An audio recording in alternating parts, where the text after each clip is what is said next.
Okay, okay. Hello, Mgtows. Hello, everybody out there. We were just me and James were talking today. We were looking at something on the internet, which is interesting, and there's always seems to be something on that just doesn't quite add up. And I think I'm screen sharing it now. Is that looking okay there on the screen, James? Yes, it does.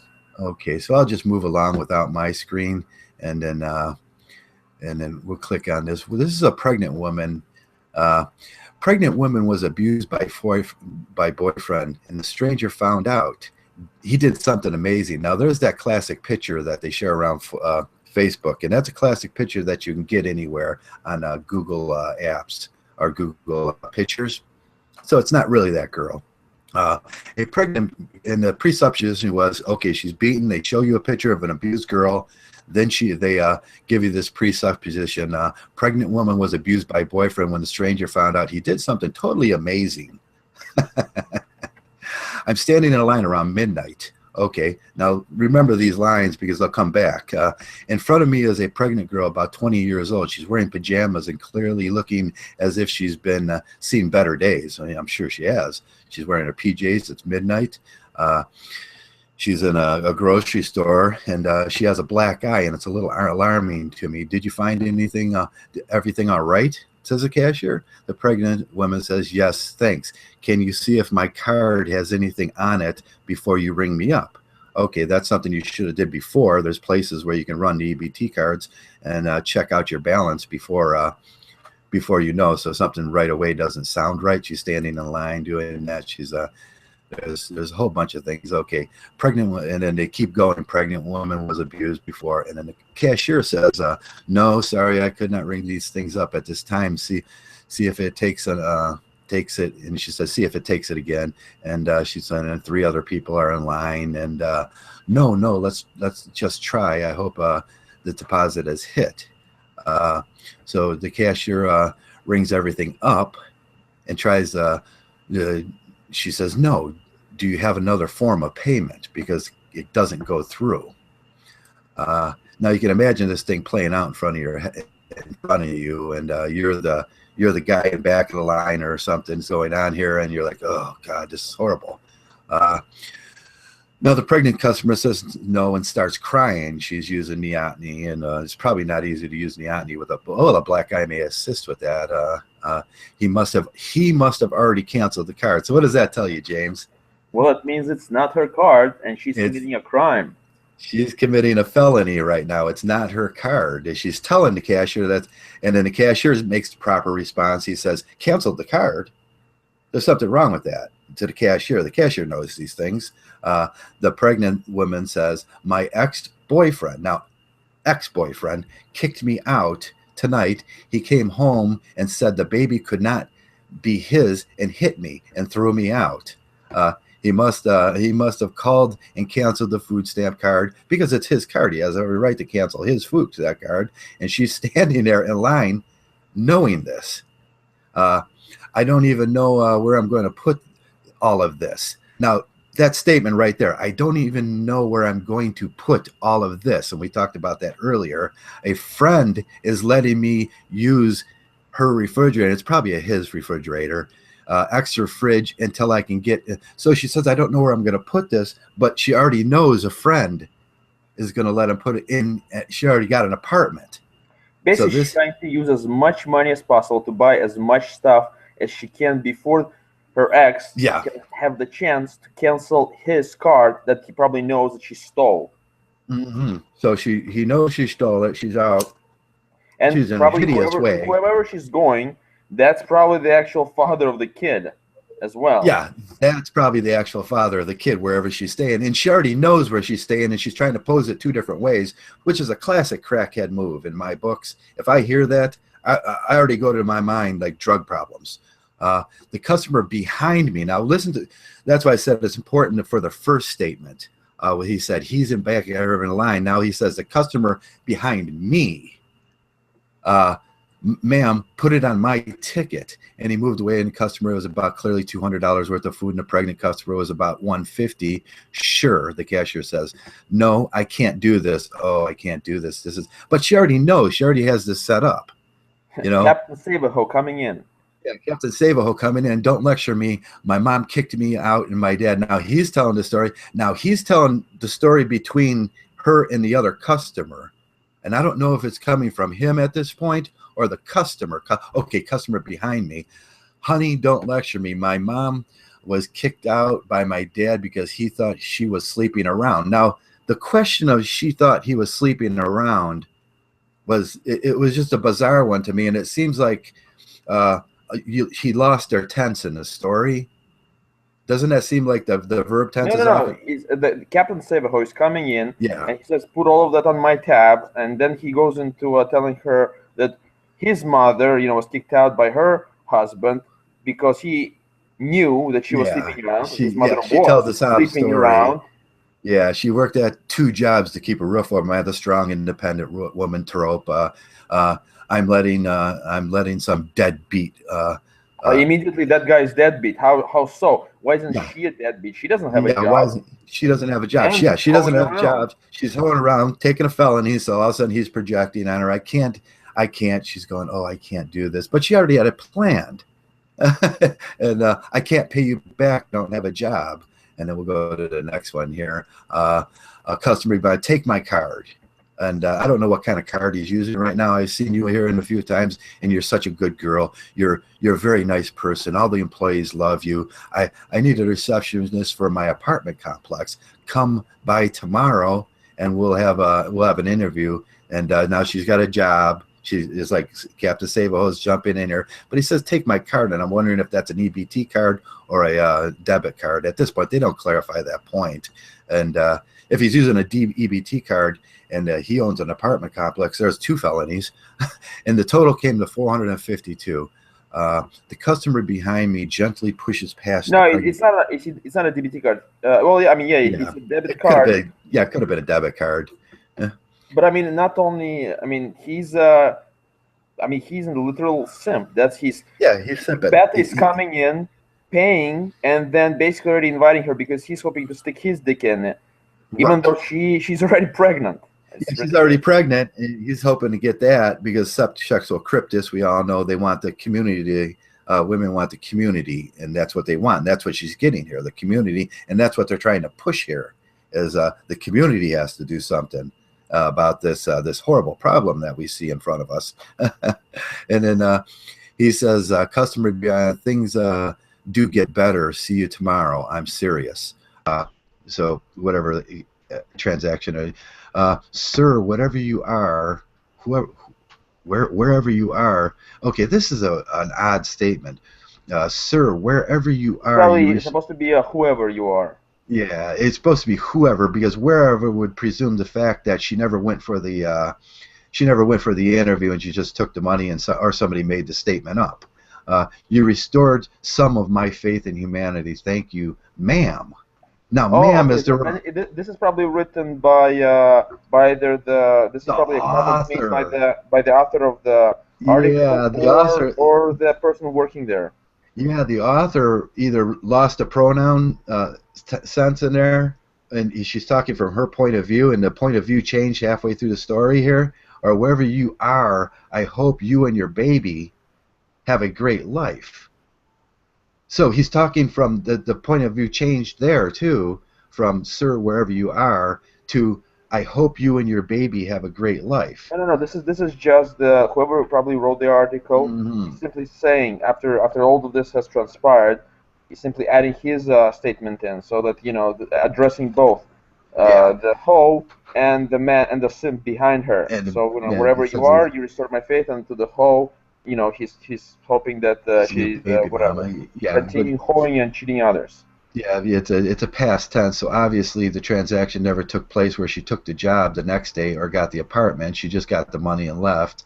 And I hope you got a job, that job. Okay, that's the second person. Right, yeah, you're right about that. He precludes that now.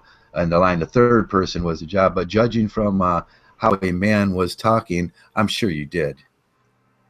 the man was talking. I'm sure you The did. man referring to the simp Yeah, behind the third. Yeah, the person. third. Yeah.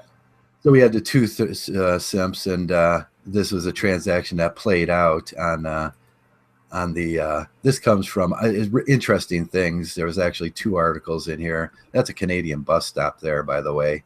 They got swings in a Canadian bus stop, and this other one that up here, it's really kind of screwed up too. Not how to cook eggs. That's lonely people take longer, hotter showers. It was kind of we were looking at that as the logic, and that didn't quite work out. But these stories we hear that make us feel bad about life, they're all, it's all manufactured, isn't it? Some of them might be manufactured, but some of them are probably real. I mean, there are plenty of simps out there, so this story might have been manufactured, or it might actually be real. Yeah, but I've seen this before, and I've seen this scam in grocery stores. And I'm a late night shopper myself, so I go to the Walmart, the superstore, so I can do my shopping at midnight sometimes because there's no people there. Surprisingly, I see all my friends there at midnight, which is crazy. But I see this a lot of girls standing there like fumbling, and then the white knight jumps in. So it's a common scam. But it tells us a lot about men, doesn't it? Well, it tells us exactly what I was discussing yesterday, that because of the way personalities, genetics, and everything else is distributed in pack animals, you only have about 0.1% who are the top, and the rest are simps, anginas, betas, that will basically are waiting to get in there. So how do you control 99.9% of just individuals who can only do one thing, ruin the whole thing because they're simply weak-minded? Yeah. I mean, how other than through force and violence? What kind of coercion is there that you can offer them? Because they will never be at the top. They know that. So the only way they can do this is through these type of methods, through simping, through Captain Saberhoing, white knighting. And now there's reward systems for put in place that are supposed to work for that, but that goes back to evolutionary psychology with a reward system put in place to reward people that do good work and punish people that do bad. But we don't see a lot of punishment for what would you have done in this situation if you're standing there in line? Well, I would have called the cops and alerted them to the fact that some man's credit card has been stolen, is being currently used, and that perhaps another crime is being transpiring, that she's trying to get some other person to pay for her as well. Yeah. Now there's three actual there, and then you have to be sympathetic and empathetic, because we're not without empathy. If a crime had occurred to this wouldn't, and she's running around after this and never reported this, you have to be empathetic for that. You have to report the crime as a citizen. And then there's two other crimes behind that are likely taking place. And so there's this whole situation is like so like, oh God, I would have to end it. 911 right there. Yeah. But logical people don't do that. Well, and I don't know about people's logic too. People just they react emotionally to these situations. They act primally, tribally, and that's where we get in trouble. Wow. The problem is in this society, after you made that call, the person who would get arrested probably would be the victim, the guy. Right. We know that happens. I know that happens. I've tested this in my life before. And I know that the male would automatically have a warrant put out for him. And whatever had happened, she would be forgiven for a felony. At that point, what is 450 out? Yeah, that's a felony. And we just seen the Health and Human Services last week do the EBT cards check on the polygamist, because the polygamist they just feel that shouldn't exist in this world, and they did it. So but there's things like this happening every day, every single day, that there's so many people misusing these cards, and it's just wow. Wow, it just blows me away. Now, the sympathy and empathy thing that you're supposed to get. Now I looked at, there was 92 comments on there. Hey, do you know what the 92 comments? You know what they all said. Oh yeah, of course. What a bastard! What a bastard! Oh, what a great simp! What a great simp! Oh yeah, and they all like, oh, that was a beautiful thing that guy did. Like, if we all acted like that, and what they're saying is, if the community, and this seems sort of a far right thing, if the community takes the place for all these poor baby mamas that are out there running around that have been abused by these ugly simps and these ugly men, then the community would become the provider, and that's what they want, isn't it? Well, that's the safest thing for them, isn't it?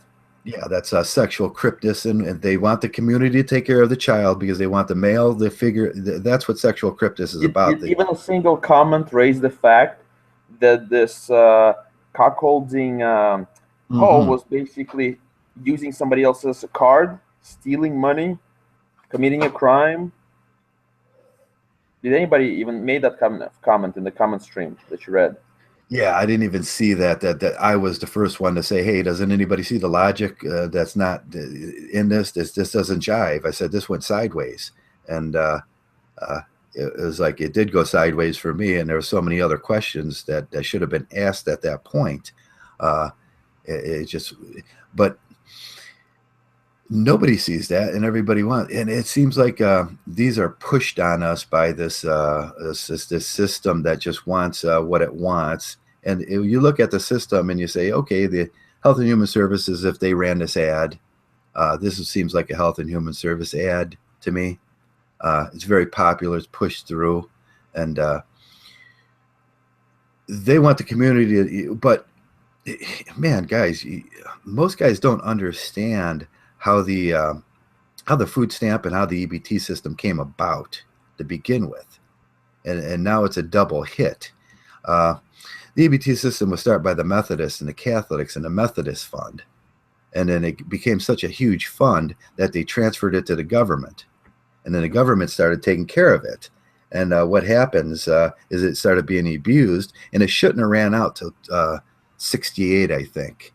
But it's been so abused. Now the government's going, oh, well, and we can no longer take care of this. And we hear this with Trump, and we hear this with all these guys. We have to take care of this EBT system and this food stamp system because it's killing us. But yeah, it's being abused. So they want to come back to the people that already funded this program because of their negligence. Now they say it's costing the American people. So it's a double hit, and it's a triple hit now at this point. Right.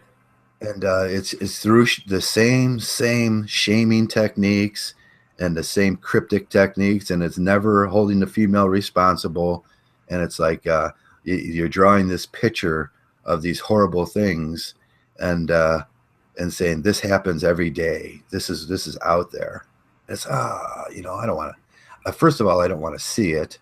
Second of all, if I do see it, I'm going to do the logical thing, and the simp, the mangina, he's always going to do that thing, and it's cost, and we talk about cost analysis all the time around here. Yeah, well, like I said, how do you deal with that? I mean, the truth is, you will not be able to even force feed the red pill to majority of them, to pretty much all of them, really. They will, 99% of the simps will stay simps, no matter how hard you try to shove the red pill down their throat. Yeah, they're just going to do it anyways, and we get that a lot around here. I just looked at a video the other day when a guy was saying, well, I used to look at Mgtow, and then he was like, I put it up on my G Plus this morning, I think. I used to be a Mgtow, but I'm looking at this, and he said something really peculiar that He says, "You guys just don't want to." He says, "You MGTOWs just don't want to pay for it." And I already read, I'm like, man, is it all prostitution with these people? Does it have to be all prostitution where it's you got to buy a woman? Yeah, I mean, that's pretty good. Did you see that they are remaking Ghostbusters? They remade it with Yeah, now all female cast. all female cast, and they're all engineers and biological physicists, and they're all strong, empowered Hey, women. Joe, can you give the band hammer to either Warhorse or Shining or all of them? There's Oh, somebody in the chat that's okay. I'll give Zeta causing problems. I'll set Zeta, and then how about Tyrone. Howard? Yeah, Howard's always in, and I'll give Howard the hammer. He's pretty sensible. Uh, use set this as moderator. So we got two moderators in there now. I erased them all this morning because sometimes if we get too many moderators, you know, they Right. moderate everybody out, and sometimes I like the discourse. The discourse is handy for us. What did the guy say? He was being a racist Oh, or he's being a something. racist. Yeah. Now you can't. If you had a comment to say, argue with the point that we were making, that would be fine. But being a racist is, we always eject racists, don't we? Mm, yes. That's I just mean, terrible. it's ridiculous, how they're trying to rewrite everything. I mean, at least be original enough to come up with your own material. I mean, if you're so independent and strong, shouldn't you Yeah. have at least the ability to write? I mean, we're not even talking about writing original books here. How about just writing in some kind of movie on your own? I mean, that doesn't require as much talent as writing a complete new book. But I mean, come on. But Right. Yeah. even there, no, they have to steal something that's already been done. And that's what they did with the Star Wars. That's what they did with how many of them they did. What was the other one they did? They Mad Max, and then they do this one. It's that's why we call it parasitical. It's not the some of the blue pill guys. They go, you guys are calling women parasites, like we're calling them bugs, but they never take to the idea of what we're saying, do they? And it goes back to you saying some of them are never going to get it. They reject the idea that, and we can see this in Gamergate. All the work's been done. Now they want to step in, be parasitical, and use the work that's been all these men have done before them in technology, and just say, be parasitical about it. We own it, and it's ours now. It's intellectual property that's just out there in the world, and everybody can use it. And give it some time, a year or two, and people will forget the original version. They'll only remember this one, They'll and only then the history remember, is rewritten. yeah, history gets rewritten because they and it's it's just someone, yeah, it's you see that often with feminists. They're not original, none of it. How many have you seen an original article, even with the you look at the Anna Sarkeesian thing, which is fairly and just fairly overblown, but you look at what she's done, you look at the product she's put out, you look at how much money she's made, and there's nothing original about what she said. There's nothing original about what she does. It's just leeching off this community that she sees as not giving her something. Well, I mean, that's constantly the case. That's the problem. Which, Yeah, like I yeah, said, brings us back to the same discussion as before. How do you deal with that when the Sims will always go along with this? yeah. How do How do you? I we? mean, because without the Sims, they can't really do anything on their own. Yeah, They how do need we? behind them the military, the government, everything needs to be in their favor and has to have majority of individuals in those political and economical sections to be Sims. So without them, they can't do anything. So the problem is really the Sims. The simps, right? And how do we explain to the simps, and how do we get through them? What I guess Stardust would call the lizard brain, uh, and start using the red pill Do and you think you these. can actually? Do you think it's possible to explain anything to the Sims? Do you think it's possible to convert them, really? I don't. Yeah, I think like we've always said around here, I think there has to be an event in their life where they actually feel the impact of what we're saying. So there has to be an event. Thus, the event causes another mindset, and that's how men learn. Uh, men only learn from the negation on a lot of things. If you're putting on a bolt and you fumble and you put on a bolt, Okay. it doesn't go on right, and then or you strip it out, you go, oh, well, that was a good learning event because you did something negative. All right, if we go by that logic, let's say 99.9% are simps, and the only Yeah. way to convert a simp is for some kind of event to occur in the simp's life. Now, Yeah. let's say we're able to convert all of them, and now such events no longer occur because society has changed. Yeah. But now, Good if such events no longer occur, the new incoming simps, and they're constantly born, Yes. they will not have the ability. Well, they will no longer have these events. So then you again have more and more of simps out there. You can have more and more simps unless you believe in on neuroplasticity and the neural like we're going to transfer. If you have a baby and you've learned something, you have the brain will automatically under a few generations. It's going to take a few generations if you believe in that neuroplasticity and that Neuroplasticity and this type of transference is not the same thing. Neuroplasticity means simply that you can learn new things over your lifetime. learn new But what you're things of talking your about, lifetime. Yeah, is if there is, yeah, but there is neural if there- Darwinism. Go ahead. Yeah, neural Darwinism is probably what I'm talking more about. Like it's going to be somehow set in our genetics at a certain point.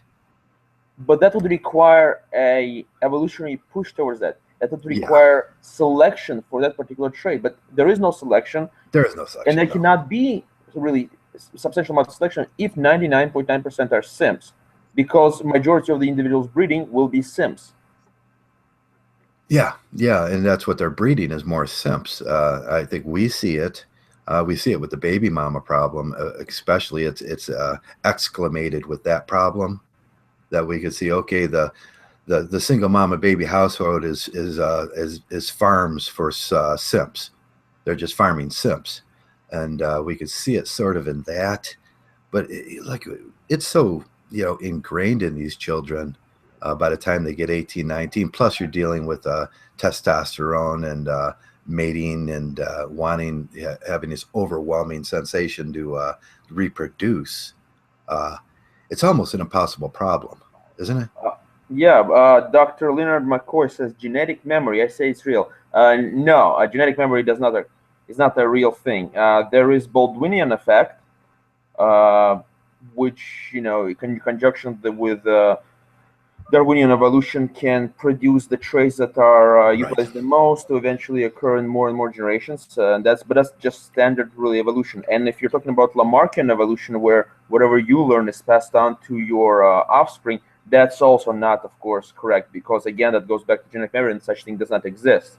You can only pass on your genetics, and genes don't have memory.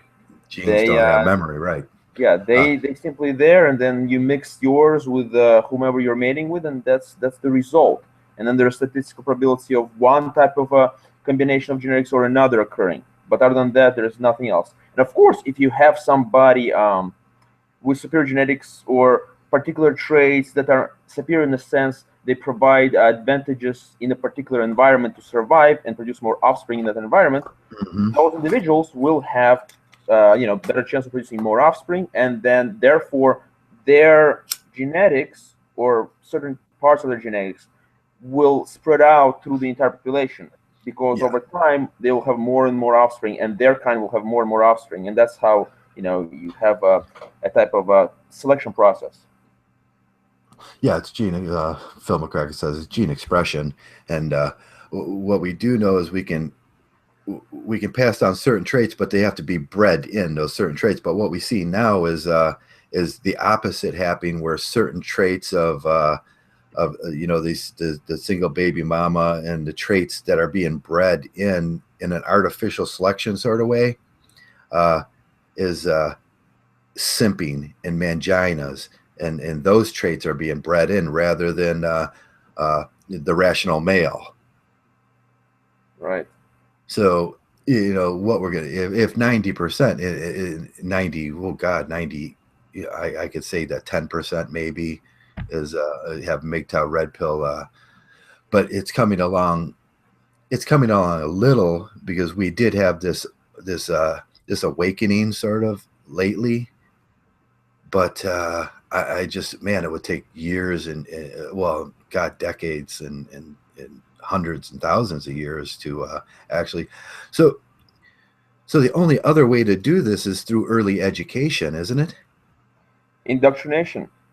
Yeah, indoctrination. Indoctrination in the opposite direction that the children are being currently indoctrinated into. Right now, they're being indoctrinated by the feminism. So you'd need a reverse indoctrination. Yeah, you would need a deprogramming, and it'd have to start at K2 through K12, and what we'd be looking at is more male teachers, which would have a positive benefit effect on, and more male single teachers would have, because right now you look around and there's 82% female teachers in school. So what do we think that the indoctrination is going to go, that way? You got shit, 82%, and they're all most of them are. They've got those teaching degrees through gender studies courses, and they're feminist, whether they think it or not. So that's what the boys are getting. Right. Do you think we can undo early indoctrination? I see some guys that work very well on. Most of the time, when you look at a guy like a Heartburn, and you look at a guy like TFM, that get it very well, but they came from those single baby mama houses. So they had to learn back to negation. I would say they were, they had kind of already, inclination towards that area, just natural inclination towards masculinity. Right, yeah. Yeah, negation for human beings, if you're doing syllogisms, is the hardest thing to understand. I think, I can't remember the actual stat on it. We can look at about, I will say, probably about 60% of the society, and that would include women too, that can't learn by negation. It's the hardest syllogism to like, I'm not going to do this, and that's the hardest syllogism for humans to understand. And I was just wondering if if with women that's almost an impossible. We know women can't take criticism. Right. And it's almost an impossible syllogism for them to learn. But we see men, we look at men, and it's like, okay, it's always we learn from the negative. We have to have the event. We have to have something in our life that clicks that on. And then we start looking at things from the different point of view. And it's like, oh, now I get it. But yeah, how do we, it's pushing our, somebody said we only have to become 4% to start making a change. I think 4% is obtainable. Not by some. Not by some. Yeah, there's going to be those guys that just don't get it. They're never going to get it. It's even obvious when you're listening to someone like Messenger, like Burns, like Shining. You even sound different than quite a few other individuals that have joined these chats. I mean, it's due to experience, but I also believe that there is a particular factor in that you're really kind of you have a inclination towards being more mature, more masculine, the way you think. I do believe that a lot of these things are inherited. Because in many cases, many families that do not have a single baby mama, you will also have males in those families that are rather feminized. They're rather feminized, right? Yeah, there's genetic problems. I think we kind of went over that with the XX and the XY. From birth, from the inception of your chromosomes. You're complete as you're complete in the fact of diversity as a male. The diversity has already been fulfilled in the male. The diversity has never been fulfilled in the female because it's XX. from the inception, from your birth, from the first the sperm from that first myo there, the XX doesn't fulfill diversity. And I thought that was an important concept, but a lot of guys just don't. They just go over that. Why diversity matters, and females are always searching for diversity. That's they keep on running there because there's something unfulfilled in their genetics. Well, the reason also diversity is important is because it's a good thing to have when you're evolving in a highly unstable environment where things can change, where temperatures can change, where weather patterns can drastically change, or where you find yourself can change. The fact that you have a high diversity with regards to the genetics available, and maybe perhaps one combination of those things will provide an advantageous offspring that will be able to survive. It's back to the red beetles and the black beetles. You know, some red beetles survive because they've developed the ability to survive in the sunlight. The black beetles don't survive because it takes in the sun, and if the ecology changes, boom, gone. We see this in beetles. We see this in all sorts of evolutionary transformations, and we are talking about transformations in our genetics here. We lost our tails for a reason, which I think was a bad thing. So. Oh, looks like Shining is in.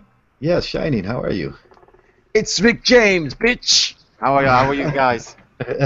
Did you watch some Rick James videos? I watched some Rick James. Rick James. I don't think most people will know who Rick James is. That's it's Rick James, bitch. Yeah, it's a little joke there. So guys. I can't remember all that song. We lost. Shining came in, and James is out. Yeah, we were talking about chromosomes and diversity, and how it's already pre into the male, and we gave a little story about that. Did you listen to the story? I didn't. I only just got back when I typed in my comment. That's when I came, and I've been eating a banana. Otherwise, I would have joined earlier. I didn't have any lunch, so I bought some fawaki. Fawaki? What is fawaki? I'll challenge anybody. That's listening to tell anyone what fawaki is. I wonder if there's a single person that knows what fawaki. Now, is that the pork on a stick? No. But no, it's the first sunny day we've had in my city anyway since New Year. Yeah, you're getting a good sunny day. Are you basking in the sunlight right now? March the 13th, the sun came out in my city, and I was just walking about. My friend turned up. He got married last year. Got remarried this for the second time. I know, guys. I know. I've talked to him about Mgtow. I tell you the funny thing. He's a Muslim as well. I tell you the funny thing. He's a Muslim Arab. I showed him TFM's video this morning. TFM's video about the Syrian thing. TFM at the end of that talk, he said that he doesn't know how many Syrians are going to watch it. He doesn't know how many Arabs or Muslims are going to watch it. Trust me, guys, it's getting circulated. I put it out there. Put it out there in the Arab Muslim community. Yeah, I read the comments, and there were a few new MGTOW sort of guys that came in and said, "Oh yeah, I'm a Syrian, I'm a Muslim American, and I could see this." I went back and I did the stats last night on that, and I was looking for stats. It's a disaster, but people don't realize there's a huge resource in the in the Muslim men. There's a huge resource that if you cut off an entire section of men, you're cutting off a potentially a huge amount of assets, because it's true. I said it in one of my very, very first videos dating back almost 18 months ago. I said that Muslim men need this because they bring their wives over. It's not just the black brothers or the Asian or the Oriental brothers. The Arab guys as well. They're going through it. As soon as their women get a little taste of authority and freedom, they abuse it. It's a big problem. Yeah, we can see this clearly in America with the immigration and from the Hispanic males. They immigrate up with their wife. They bring their girlfriend up, and then them are very Catholic, very religious, very traditional situations. Similarly to the Muslim community, they get in America in a Western situation, and all of a sudden, oh God, file for divorce. They're on welfare. They see this freedom and they take it. Now the stats on that, and it's funny, the U.S. Census Bureau does stats on they do stats on how many trees fell in America last year, but they seem to hide these stats. But you have to go really, really deep looking for them. And there was just one article I found that says if you bring a woman from another country and you're immigrate, there's a 50% more chance that you're going to get a divorce already on top of the 70%. So there's 120% chance. I'll tell you why. It's because that man is so used to, he's had a very male positive upbringing. And so, and of course, to the woman, it doesn't matter. I mean, like you said, whether she's strict Catholic or TFM said it. I mean, why does it take TFM to say what I said last year? I say I get 200 views. TFM says it gets 3,000. But anyway, she doesn't care what the Bible says. She doesn't care what the Quran says. As soon as she comes over, she'll take whatever she can get. She'll take whatever she can get. And if that means screwing her husband over, who she's given a pledge of fidelity, she'll do that. And I'm telling you, it's a disaster. These are war brides in essence, and you know what war brides are going to do. We've done studies on war brides. They will switch to the next viable resource in a drop of a dime, and that's all it is the poverty and the work it would take. It used to be you came to a Western country like America as an immigrant, and you understood one thing: your life was starting over, and there was going to be a lot of hard work for a generation or two to really. But people these women, they want to skip right to the ends of that, don't they? It's a real disaster. It's spreading across the entire Western front. And I was speaking to my friend. I told you he's an Arab. He's a Muslim Arab. And I was asking him, well, the advantage of knowing Arabic is that you can read all the Arabic websites, and you can speak to all the other Arabs as well. And I was just asking him about the immigration, because it's something that I think it's better not to touch upon. But there's been a big hoo-ha on the internet lately about the huge immigration going into the West. And I was asking him, I says, why are they letting so many immigrants in, and what's going on, how are they being treated, why they're coming over? And he doesn't know. Nobody knows. Nobody knows. Oh, my conspiracy theory on that. Nobody knows. Well, yeah, my theory. I'm saying due to men going away from marriage, men going away from having children, they're afraid of the deficit of men.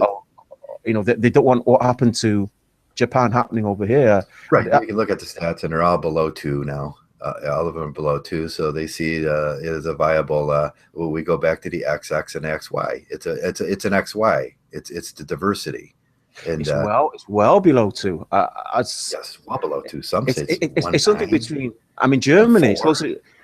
Germany is between 1.3 and 1.4. Germany's got the lowest in the world, so. They got, it's no wonder that Merkel is saying, come bring all your women, bring all your men. We need everyone we can get. But now that's a lie from the inception. The numbers are a lie from the inception, because you're taking the original numbers of an overpopulated state that we got from after the war, aren't we? These are the there was a lot of mating, and then it dropped off between 60 and 62 to the lowest point. But if you're taking if in your methodology of doing this stat, and I looked at the stats, is the top performance of peak over up to 4.2. What's wrong with reducing the size of your society to fit this planet? You see, these are very, very curious questions. It's like, why are they afraid of a dropping population? Right. Unless I mean, it just doesn't make. I mean, I've heard conspiracy theories of the elites or the superpowers trying to reduce the population of the world, and then but in practice that's not what they're doing, is it? I mean, in No, they're practice not doing that at all. They want to continue increasing the population, well, which just doesn't make sense because it we doesn't all make know sense. overpopulation. Yeah, Yeah, we need you to know, investigate this. I mean, we're stressed already. 45% of the food you eat has artificial nitrogens in there, ammonium. It's like we're already stressed way past where we should be. You see, with this, like, well, in the UK, it's austerity. The climate austerity is basically depression. The UK is going through a depression. They're, withdrawing public funding. They're reducing public services. They're reducing welfare. And I think over in the US, they're doing that as well. A lot of homelessness, and I think the result of that is people are looking for somebody to blame. Trying to find some scapegoat. Right. But the fact is the government doesn't need to cut any of this back, and I'll tell you why. Just this simple thing. The fact is the government has just increased their war budget. They've doubled, tripled it. The amount they spend in 1 year on bombing and killing other people, just on that, they could spend all of that on housing, on the health service. They could give everyone in America free healthcare. It could all be free. Yeah, if they didn't have this, I looked at the stats. It's $3.1 trillion. Health and Human Services cost us $2.2 trillion a year. That comes out to every person in poverty, and I did the math on this already got for you guys. It came out somewhere around the best I can figure, since the stats are flowing by 2% up, 2% down, is 17,000. I think it was $469. If you apply just that it's what goes back to what Bernie Sanders says about a living wage. If that was a living wage that every person in poverty got, you would have no poverty. You'd have zero poverty. Hence, you would be able to get rid of Health and Human Services. Hence, all that money would circulate back in. And you see, this is why I said that it's a dictatorship. We live under a dictatorship. They're doing it on purpose. They don't have to spend. They don't have to throw this and waste this money away. They could spend it on the people. Yeah. What they're doing is they're reciprocating poverty, or they're manufacturing poverty, so they have jobs. And the thing is, they're purposely trying to increase the population of every of their country, and they're reducing the services, and so they're doing it all on purpose. It's not as if somebody accidentally pressed a switch or signed the wrong piece of paper, and then they had to implement these measures. No, this is something they planned out. So what is going on with our government? What is going on with you guys? With our government? Yeah, it's instead of a planned obsolescence, they're planning a bigger, more in any kind of poverty situation. When you look at, and I can only look at from the United States because I know the history and I've read all the books about it. In 1945, when they started this problem, it was because of the war. And it was because of that. And then we've seen the harsh effects of divorce because of the system. And then now it's just reciprocating itself. It's reciprocated poverty. Now, in 1972, the stats fall off to poverty actually fell below the 12% rate. And they needed to fix that because you didn't need all these systems now. So what did they do? 1972, you can look at the reformation of the HHS to manufacture more poverty. Well, just to touch upon a point that Howard Dare's brought up, and it's been brought up by TFM as well, and by other ultra conservatives.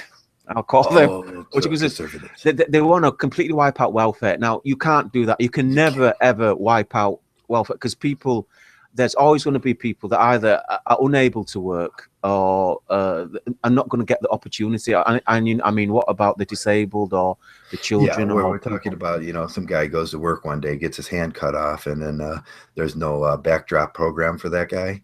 Yeah, but I would agree with a limited welfare system, which would invest in getting men into work. Getting men to, for example, what China did instead of. I mean, they don't have a welfare system, China. Yeah. So what they did is they just built another city. They just built a city and they employed everybody in the surrounding little towns and villages. I think that would be a good thing. And now, oh yeah, we've seen that with the original programs. They've got an empty city. Now we got an empty city. Good thing is, they have great infrastructure. It's there, Anybody that, the potential is there. So anybody that's got the money and wants to buy an apartment or set up a business there, because obviously there's empty malls there as well. I mean, right, yeah. I think that's the way to go forward anyway. But you can't remove one without having to compensate for another. Right. Yeah. It's a no reward system now too. We talked about that earlier. How do you reward good behavior and then you chastise bad behavior? But we get these people that there's two sides on the Evo block here, and I can't remember what you call it. Some people are formed by their environment, and that's what they're saying. There's two, and then the other side of the block is like I'm a neural Darwinist. So I believe that some people were formed by their environment, but we could take that environment away from them and we can replace it with a better environment. And I don't know, crazy times. I'm just looking at the population numbers of Japan on the Wikipedia, and in what is it now? Listen to this. 2010, according to the Japanese census, it seems they have like a half annual they have annual census as well. It was 128 million 56,000. Yeah, now that's 128 million 56,000 in 2010. 2015 it went down by 1.1 million people. Oh, really? Yeah, so 2015, 5 years later, it's 126.9 million. They lost 1.1 million people over 5 years. That's a good thing. They see it as a bad thing. I see it as these population. You don't always have to have the F in the F to G compilations where there's peak. It modulates back, and it should modulate. Our population should have this. And Mgtow helps out with this dramatically. And I don't see why they hate us Mgtows and censor us, because we're helping dramatically with the problem. It should modulate into an area on that bar where everything's comfortable for everybody. It's a difficult thing. I mean, you can't leave your population suffering. You can't. Nobody should starve. First of all, there should be nobody starving in your. I mean, that's a sign of a failed society right there. If you've got homeless and starving, and people literally have to steal and kill to eat. You can't have that. I mean, that's definitely the worst case scenario. But you're gonna. To raise one, you're going to have to knock off another. But I don't think the West needs to be at that point at all. I mean, I don't know exactly what's going on in the US, but I'm sure there'll be cases. But in the UK, people are going in with medical problems linked to lack of nutrition. People are not eating. Yeah. You'd think that would be. Now you look at the original story I told about the food stamps and the EBT cards and the rise, and the Republicans are complaining about having to pay for these EBT cards, but they want to fund war on a program that has already been funded and should have been funded through the Methodist Fund and the Catholic Fund to 2068. They've misspent the money. Now they want to redouble, triple hit us on this thing. And they want to get rid of the services. Now, that's always been a question of mine. We see these people that say, okay, we have to get rid of these services, but they still want to keep the government running at twice the cost of the actual service. So they want to do no work. They're criminals. They're criminals. They want to go to the office. Imagine this. You open a tire shop and you say, well, I don't want to actually do that putting on the tire thing. but I'd like to sit here and make money. That's what they're doing. And they say, well, if we don't spend the money on the tires, then I can put all that money, and because it's free money, I can put all that money into my salary. It sounds crazy, but it does. It's sounding more and more like a Orwellian society. Yeah, we look back at Animal Farm and we can see, yeah, that's what they did too. The pigs and the dogs figured out how to do paperwork.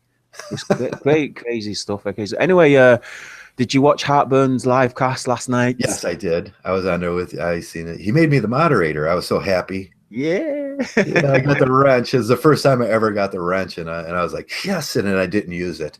Yeah, there wasn't enough misbehavior in that chat. There wasn't enough misbehavior. I was wondering about they said to evict someone earlier, but I didn't see that comment. It was a racist. Oh, comment. It was just Tyrone. I don't think it was necessary to kick him off. He was saying that there's too many white people in Mgtow. Now, if he wants to say that, I mean, you have to reply to that. I mean, some people really think that Mgtow is a white person. Did you ever get that impression? I didn't. Never. It was only until I met the Inmore guys. It was only until I started looking into it that because you have to listen to guys. You can't just push them off. No matter how crazy someone sounds. But yeah, I always say, my answer to that is Mgtow didn't have a racist problem until someone reminded us that there was racism out there. It's sadly, that's the case. I think that's the case. I mean, you have to listen to the guy and you have to reply to them. I mean, if you just let guys go off and you say, "Oh, just fuck you," it's bullshit. Other guys are going to listen to them. They're going to see your response and they're going to say, "Oh, there must be something in what he's saying," because they're not answering to it. If you've got the truth, you need to be able to rationally, reasonably argue it out. Right. Now, what we're looking at really here is genetic diversity. If you're looking at black and white in this thing, you're looking at it wrong. And you're looking at genetic diversity of people within our group. Now, when you look at our group, Shining, do you get the impression that there's no genetic diversity there? It's a shame it got brought up. It's a real shame, because it's the type of thing that can really ruin a good thing, isn't it? It's like they said, you're the reason why we can't have good things. But you have to engage in this discussion. You can't just push it off. If you just say, "Oh, fuck you guys, there's no racism," they're going to split off, and then other guys that get disillusioned, they're going to split it off. And the fact is, you can't let it snowball into that, especially when it becomes something as big as black and white. You can't do that. You must face it. Face on, and good to what's his name, TFM for tackling it. But if you've got, like I said, if you've got the truth, you need to be able to rationally and reasonably argue it out. Yeah. Swine Dog, you can't be the trolls. No, I agree with that. Obviously, there's some guys that are just you can't. Yeah, you can't just kick these guys out. That's what we had one day when I had 5 people with the wrench there. I looked up at one point and there was just 5 people with the wrench left they kicked everybody out. Yeah. But, obviously if some guys are just coming in misbehaving like warhorse, you have to push them aside. That's funny. Now he does say in a comment after, "You guys are socially awkward losers." Now that would be a kick out and out of fence, and if you call me transversable, you would definitely get kicked out. You have a system in your favor. King about Mgtow just called you transversable. Look, I think he's doing it on purpose because he's spelled it out. Yeah. And I say you're telling on yourself because you can't read if you do that. You guys are just social awkward losers. You have the system in your favor, and you are still losing. What's going on? Warhorse, why don't you come in here? You chicken shit. Get your ass in here. Yeah, did he just call me transversable? Who did? King of all Mgtow. King of all Mgtow, you're being naughty. Everybody knows that rule. But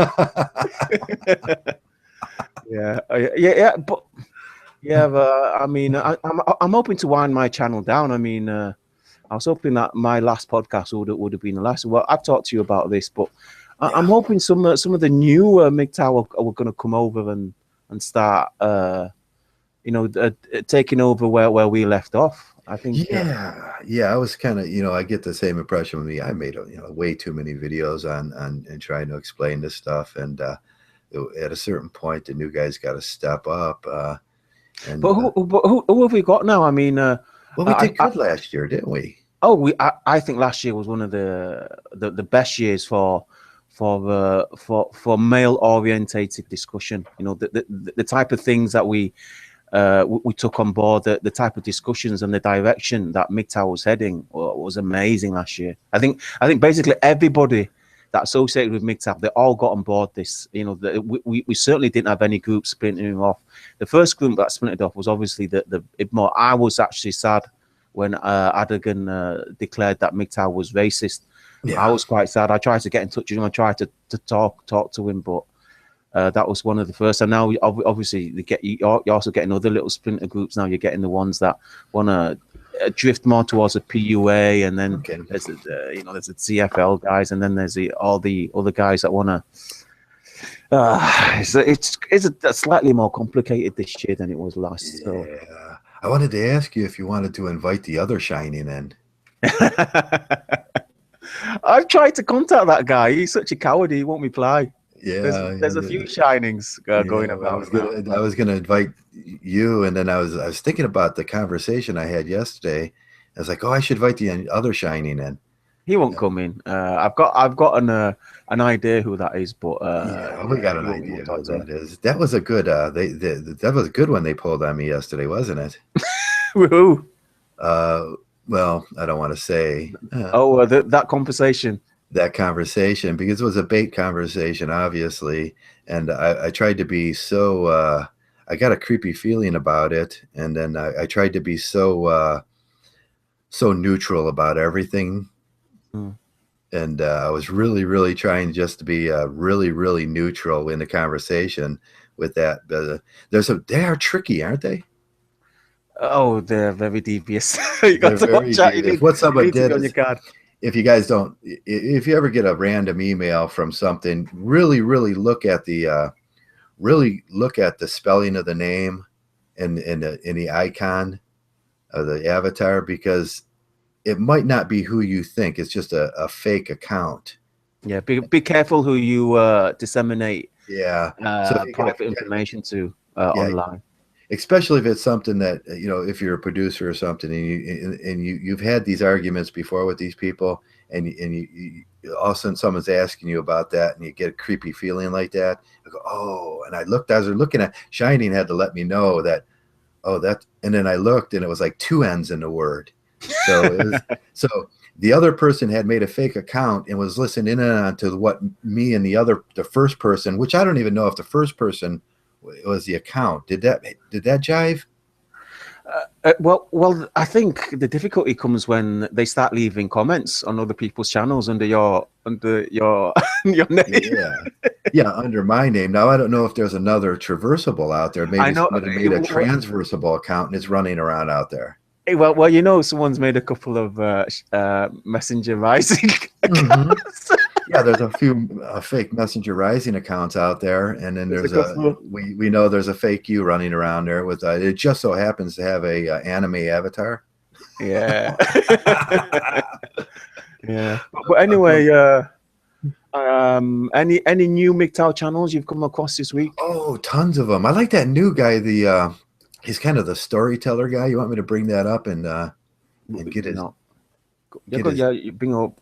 I was looking forward to that Fred Nugent guy. Fred Nugent, yeah, he kind of sputtered out a little bit here lately. Haven't seen a lot of his stuff on there. For you guys that don't know how to do this, it's type in Mgtow.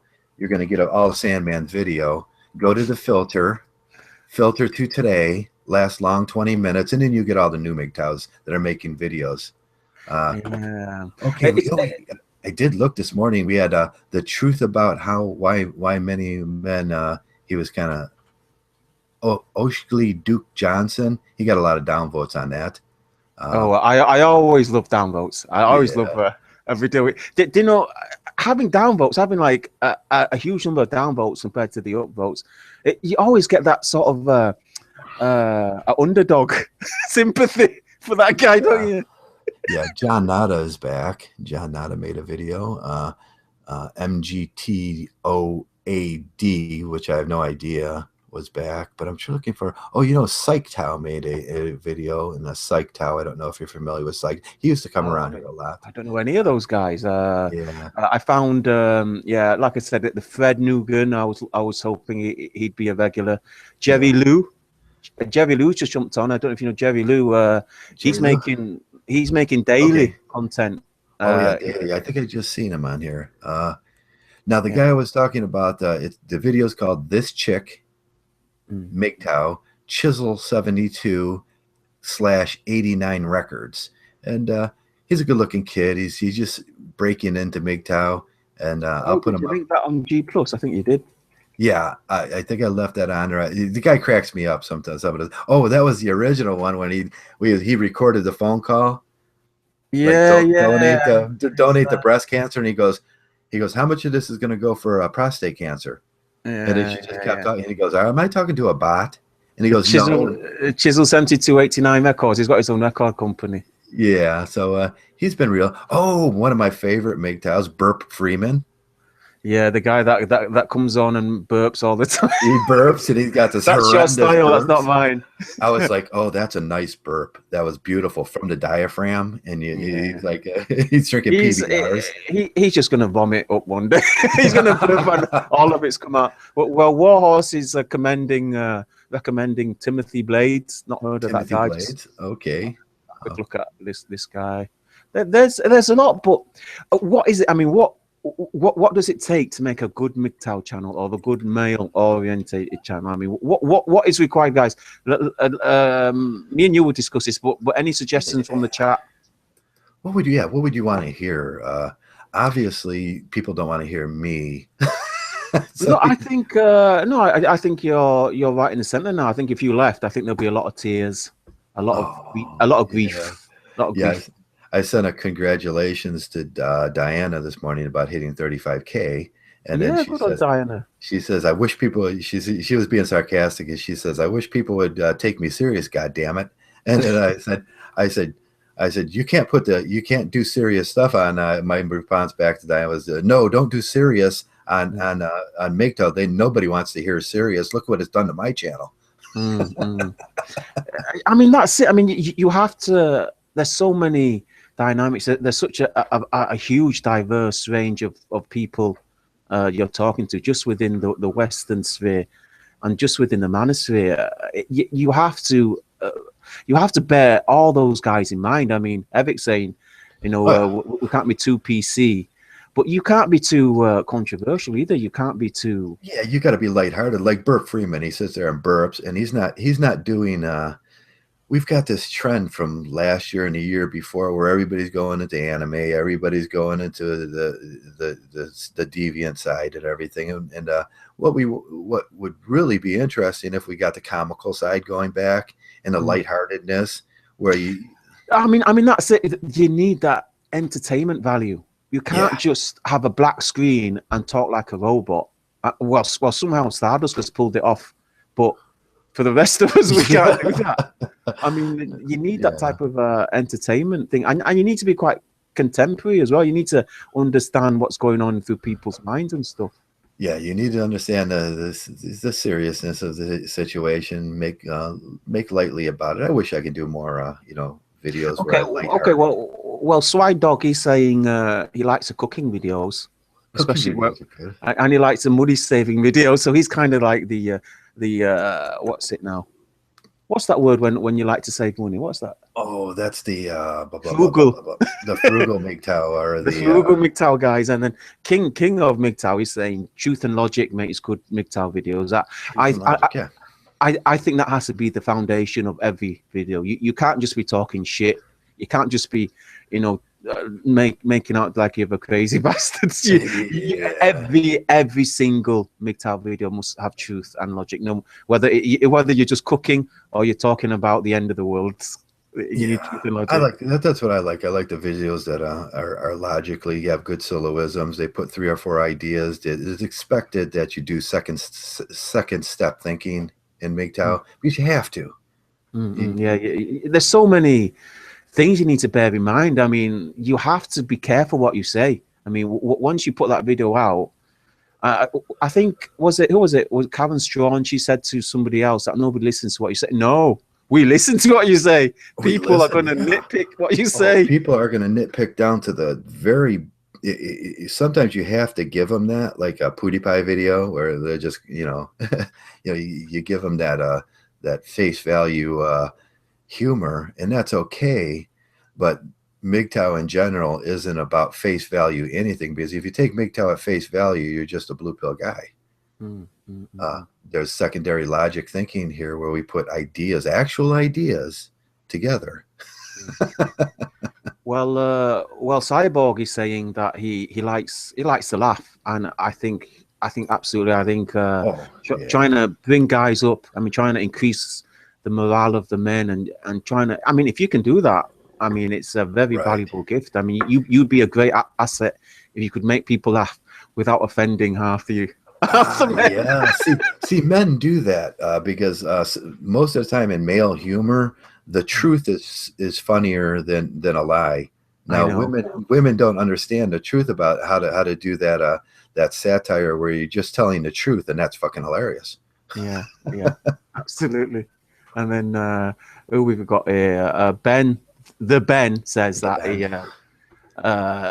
he likes personal philosophy. Yeah, we love that, don't we? I mean, Mgtow men, I think they're the most cerebral out of the YouTube society. I think Mgtow men are probably the most thinking and thoughtful, and definitely some of the most intelligent guys on YouTube right here in Mgtow. Interests and life observations as well. Oh, definitely. Life observations.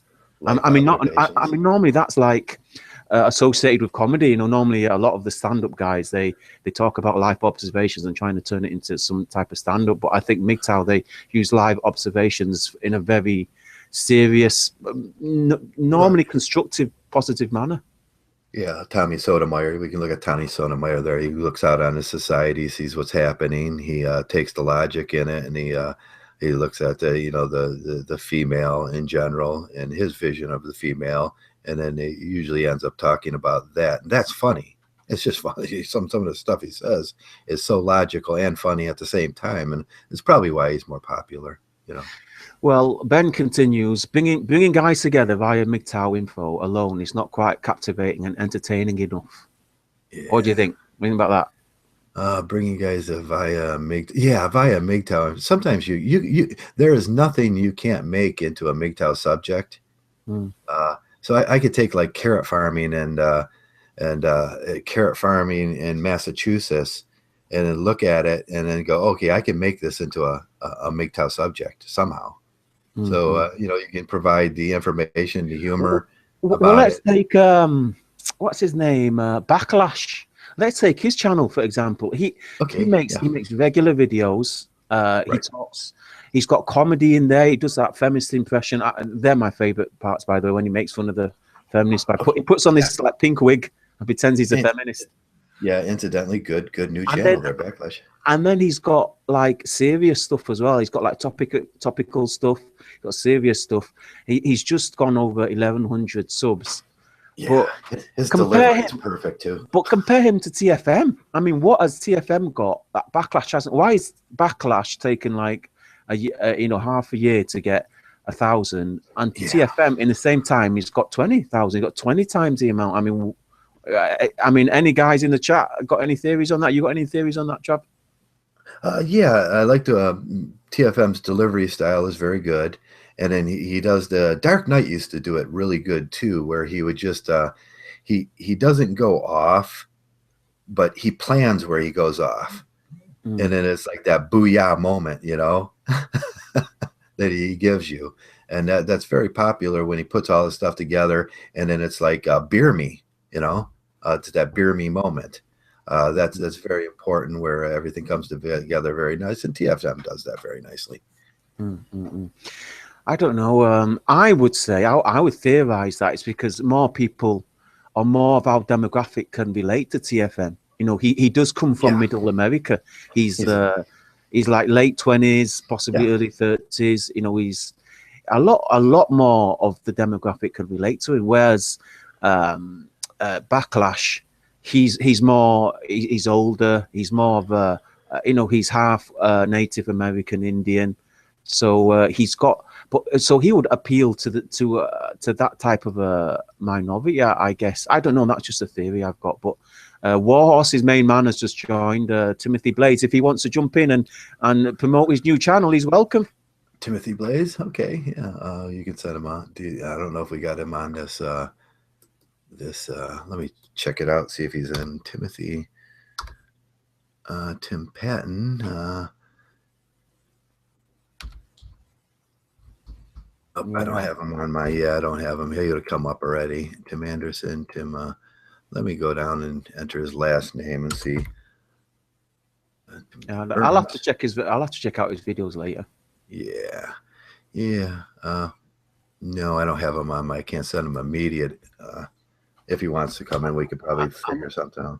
You see, Venshin, he's quite popular amongst Mgtow, but he doesn't appeal to a large demographic, does he? I mean, he's not like into like the same type of entertainment, and he's not like one of the young college leavers, or he doesn't appeal to a lot of the demographics. So I mean, that's what I think. TFM, he's in there. I think not only is the message important, but who delivers it. Who delivers the message? You can see it with Burn, Heartburn. He's getting up there now, and he was another success, wasn't he? And yeah, but Heartburn, he's on like 2,500 subscribers. I reckon if he was 20 years younger, I bet that'd be double. Oh, I bet. No, listen, yeah. and I know you'll agree with me on this. If he had boobs and a vagina, he'd be 10 times that subscribe. And I'm telling the truth concerning that. We can look at Diana, for instance, and we can look at how popular the Honey Badgers are, and how popular what's the good-looking blonde girl that does the interviews? Now you've lost me. I don't know any good-looking blonde girls. Yeah, Laura. She's a little bit. Laura Southern Laura. Yeah, Laura Southern, and she does the interviews. How popular, and men flock to that. That's what I was talking about last week when I kind of made that video, and I went off a little bit. I work real hard on my channel, and I'm working up on 2,000 now. And then I look over and and Samantha, the Mgtow. Oh yeah. She made a grand total of 50 seconds. 50 seconds of she doubled my views. That's quite telling of YouTube. I mean, YouTube generally, it's not it's not considered as an intellectual gathering, is it? I mean, YouTube's mainly for music, film reviews, and just generally pissing about, like PewDiePie shit, and boyfriend, girlfriend, doing pranks on each other, and the type of cheesy, cringy stuff that Shoe on Head loves. Yeah, the Shoe on Head too. And we had an incident this week with Shoe on Head, and who is Armored Skeptic? Yeah, and your current two favorite channels now. Yeah, my current two favorite, and I didn't even know the whole situation with Shoe on Head there. But Paul had incited some vitriol from the Skeptic bunch, huh? Yeah, we should invite Paul in. That would be so he can give his side and how much he hates Skeptic now. But they went after Paul. I held back my video for a day, and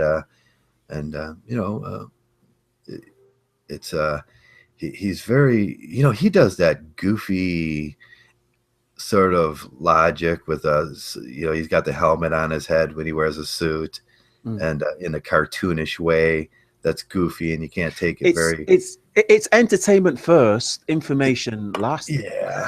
Truth right at the bottom. Truth and logic. Yeah, he hits on like if you had 25 hit points that were mainstream media, that's what he does, one person says that he would like to make videos, but he doesn't know how. Just jump into the podcast, what these type of podcasts. Just jump in and share your ideas, discuss some of the things that you've come across, give us your perspective. You don't have to know how to make videos to take part in the discussions. Obviously, people are happy enough to comment, but we always like to hear people's personal, hear it from the horse's mouth, so to speak. Yeah, you don't have to be greatly articulate. It helps to be a little more articulate in your speech and everything. But if you want to practice, you can, you could use these things as practice on how to practice your cadence and your articulation and all that stuff. But a personal story helps out. And I always say I'll give anybody that wants to come in here 10 minutes until I ban them. Yeah, obviously everybody gets given a chance. Everybody. We say everyone's equal here. Everyone's equal until proven otherwise. Yeah, you get 10 minutes, and then either I'm going to kick you or I'm going to keep you. And I mean, we should embrace the diversity of Mgtow. I mean, I think I'm trying to think of anyone that really is a big liability in Mgtow. Yeah, that's what Skeptic's point was, wasn't it? He was trying to make the point that there are some, and he thought he was doing something good for Mgtow, but he went after the mayor. Yeah. And then he came back and he said some stuff about he showed his true colors afterward in the comment zone, that he was just white knighting for his girlfriend, and he was cherry picking his low ball. He is cherry picking that was Mgtow's first video, or Mayor of Mgtow's first video. Yeah, he's come quite a ways from there. Yeah. So if you want to take his first video, I've erased my first video. It was really garbage. It was really shit. I was trying to see if the video thing and just talking into it and making funny comments, and then I erased it, and then I learned how to do it. It was one of Mayor's first video. His first video was actually of a fox, a toy fox. Was it? Yeah. Call it, is it a teddy bear? What would you call that? A puppet? A puppet, yeah. A yeah, puppet it was shit. He knows it was shit. With Mgtow, with a Mgtow placard in like cardboard, and he talked. I thought it was kind of cute. You thought it was kind of cute? Yeah, I do remember that one. Yeah. He's it's back to the question of when you want to become a video maker, there's a big learning curve here. There's a huge learning curve. Like I said, you get to the point where you realize you have to be careful of every single thing you say. Yeah. You erase those old videos that are really shit. And, because you're going to get called out at some point. I mean, you've been called out plenty of times. Yeah, if I noticed I got 70, 80 downvotes and not a lot of, I'll erase that video and get rid of it. It just makes sense. If I have a bad day, I have a bad day. But you always have the right to change your mind, too. That's right. I mean, no one's perfect. We're all learning here. Yeah, I think sometimes we are a bit strict on each. Well, the public is a very unforgiving. The public is unforgiving. Yeah, you're not allowed to flip flop in the public. That's the worst thing you can do. But I just changed my mind on Mgtow lately. I was vehemently against Mgtow. Yeah, well, that discussion needs to be engaged at some point. Morpheus, the black Neo, though, he just brought up, the arsehole. I never liked that guy. I don't know why any of you guys latched onto him. The first time I saw his Mgtow video, I cussed him out. And I never liked that guy, but he's reading now. Yeah, he's reading from the MRA playbook on the 25 hit points, and then he clearly articulates with his great English voice. Is that an English voice you got? He's jumping on that band. It's jumping on that anti-feminist bandwagon. He's got nothing to do. That's anti-feminism, and after you've been in Mgtow for a while, you could care less what feminists do because it doesn't matter to you anymore. Once you go real Mgtow, feminism stops mattering in your life. And he's throwing the Mgtow label on the bus because he thinks that the public. I mean, some of these guys, they're looking like down the pipeline and seeing. They're trying to predict what's going to happen, so they're trying to nip it in the bud and trying to dissociate themselves up with anything negative. And he's throwing Mgtow now. What did he say? He says Mgtow's becoming cult-like and ideological. What an arsehole. No, so that's the comment. That's where they get from that. And Mick James, bitch. MRA bullshit that they just, it just becomes so anti. If if you're living a blue pill lifestyle and you're going out and you're screwing all the girls and you're trying to do that traditional ritual mating process, guess what you got to worry about? You're going to have to worry about feminism in your life because it's going to come to visit you. Now, if you're a Mgtow and you're already past that stuff, you will never have to worry about it. So it doesn't matter to us. It matters to them because they're putting themselves in harm's way. These guys, they're only talking like that because they think that's what people want to hear. So they're making these videos and they're focusing. I mean, it's like, it's one of those things about building a Mgtow channel. I mean, at what point do you sell out? At what point do you make that video that you think is the truth and you think is logical and reasonable and think men will benefit from? That's a real bitch move too, isn't it? When you start mimicking what guys, all he's doing in them videos is he's mimicking what he read. And that's what a woman would do. But simps. No original thought there. You see right off the bat, there's no original thought. Just because you can articulate it and present it and have the great cadence that he has, doesn't mean you're a fucking genius. It's a pity. What can I say? I got a book right in front of me that I can read from. I've just been reading called The Politics of Masculinity. And man, I could read from that book every day and sound just great. But it doesn't mean it's original thought. And if you want that, hell, I could do that every day.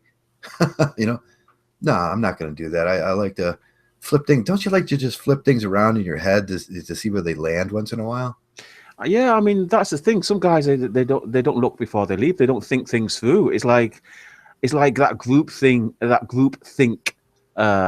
It's like don't people think out of the box. Yeah, don't upset too many people. Just try and stick with the group. Yeah.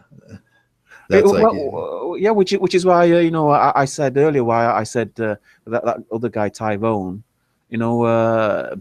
before you kick him out, try and explain to him, that's not the case. What you're saying is not the case.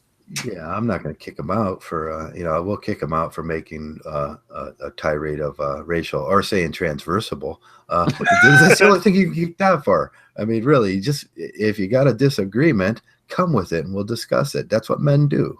Yeah, it's good. No matter how crazy they are, no matter how autistic or how Asperger's they are. That's kind of my other rules there. If you're a retard, don't even bother. I'll say it a million times, and I have to diss on him once every podcast. Alex Brown. If you're a retard, please don't come around. Oh, he's not Alex Brown anymore. He's mail stuff or something. Yeah, just mail something. I can't remember. If you're like that and your genetics has been pre-fucked up by your mom mating with your cousin, please, TFL is TFL and Mgtow is Mgtow, and there is a separation. Somebody, it's male feelings. Oh, there's male feelings is in the house. Company come in today. Yeah, he's abandoned us. He jumped on board with the Alex Brown guys, hasn't he? Did he go full bald Alex? He's betrayed us. I can't believe that. No, he did not do that. I love. I've been looking at his subscription page. I've been looking at who he's been watching. I've been watching what he's been watching. Oh, we've been spying on you, and we've seen you talking to Alex Brown, huh? Or just male. What does he go by? Just I can't even remember. But I have a band. He's the only guy I have band. Yeah. Okay, he's going to talk to me now.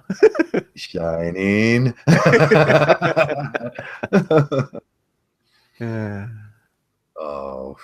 So, there's so many interesting guys around here, and I mean, just look at you look from Warhorse to Male Feelings to Dr. McCoy, the king of all Mgtows, to Ben M. Volicaster, the Timothy Blaze, to Zeta. You got the Eric. There's a million different personalities that go from one spectrum to the next. And you throw me in there, you throw you in there, and it's like, wow, Mgtow is really interesting.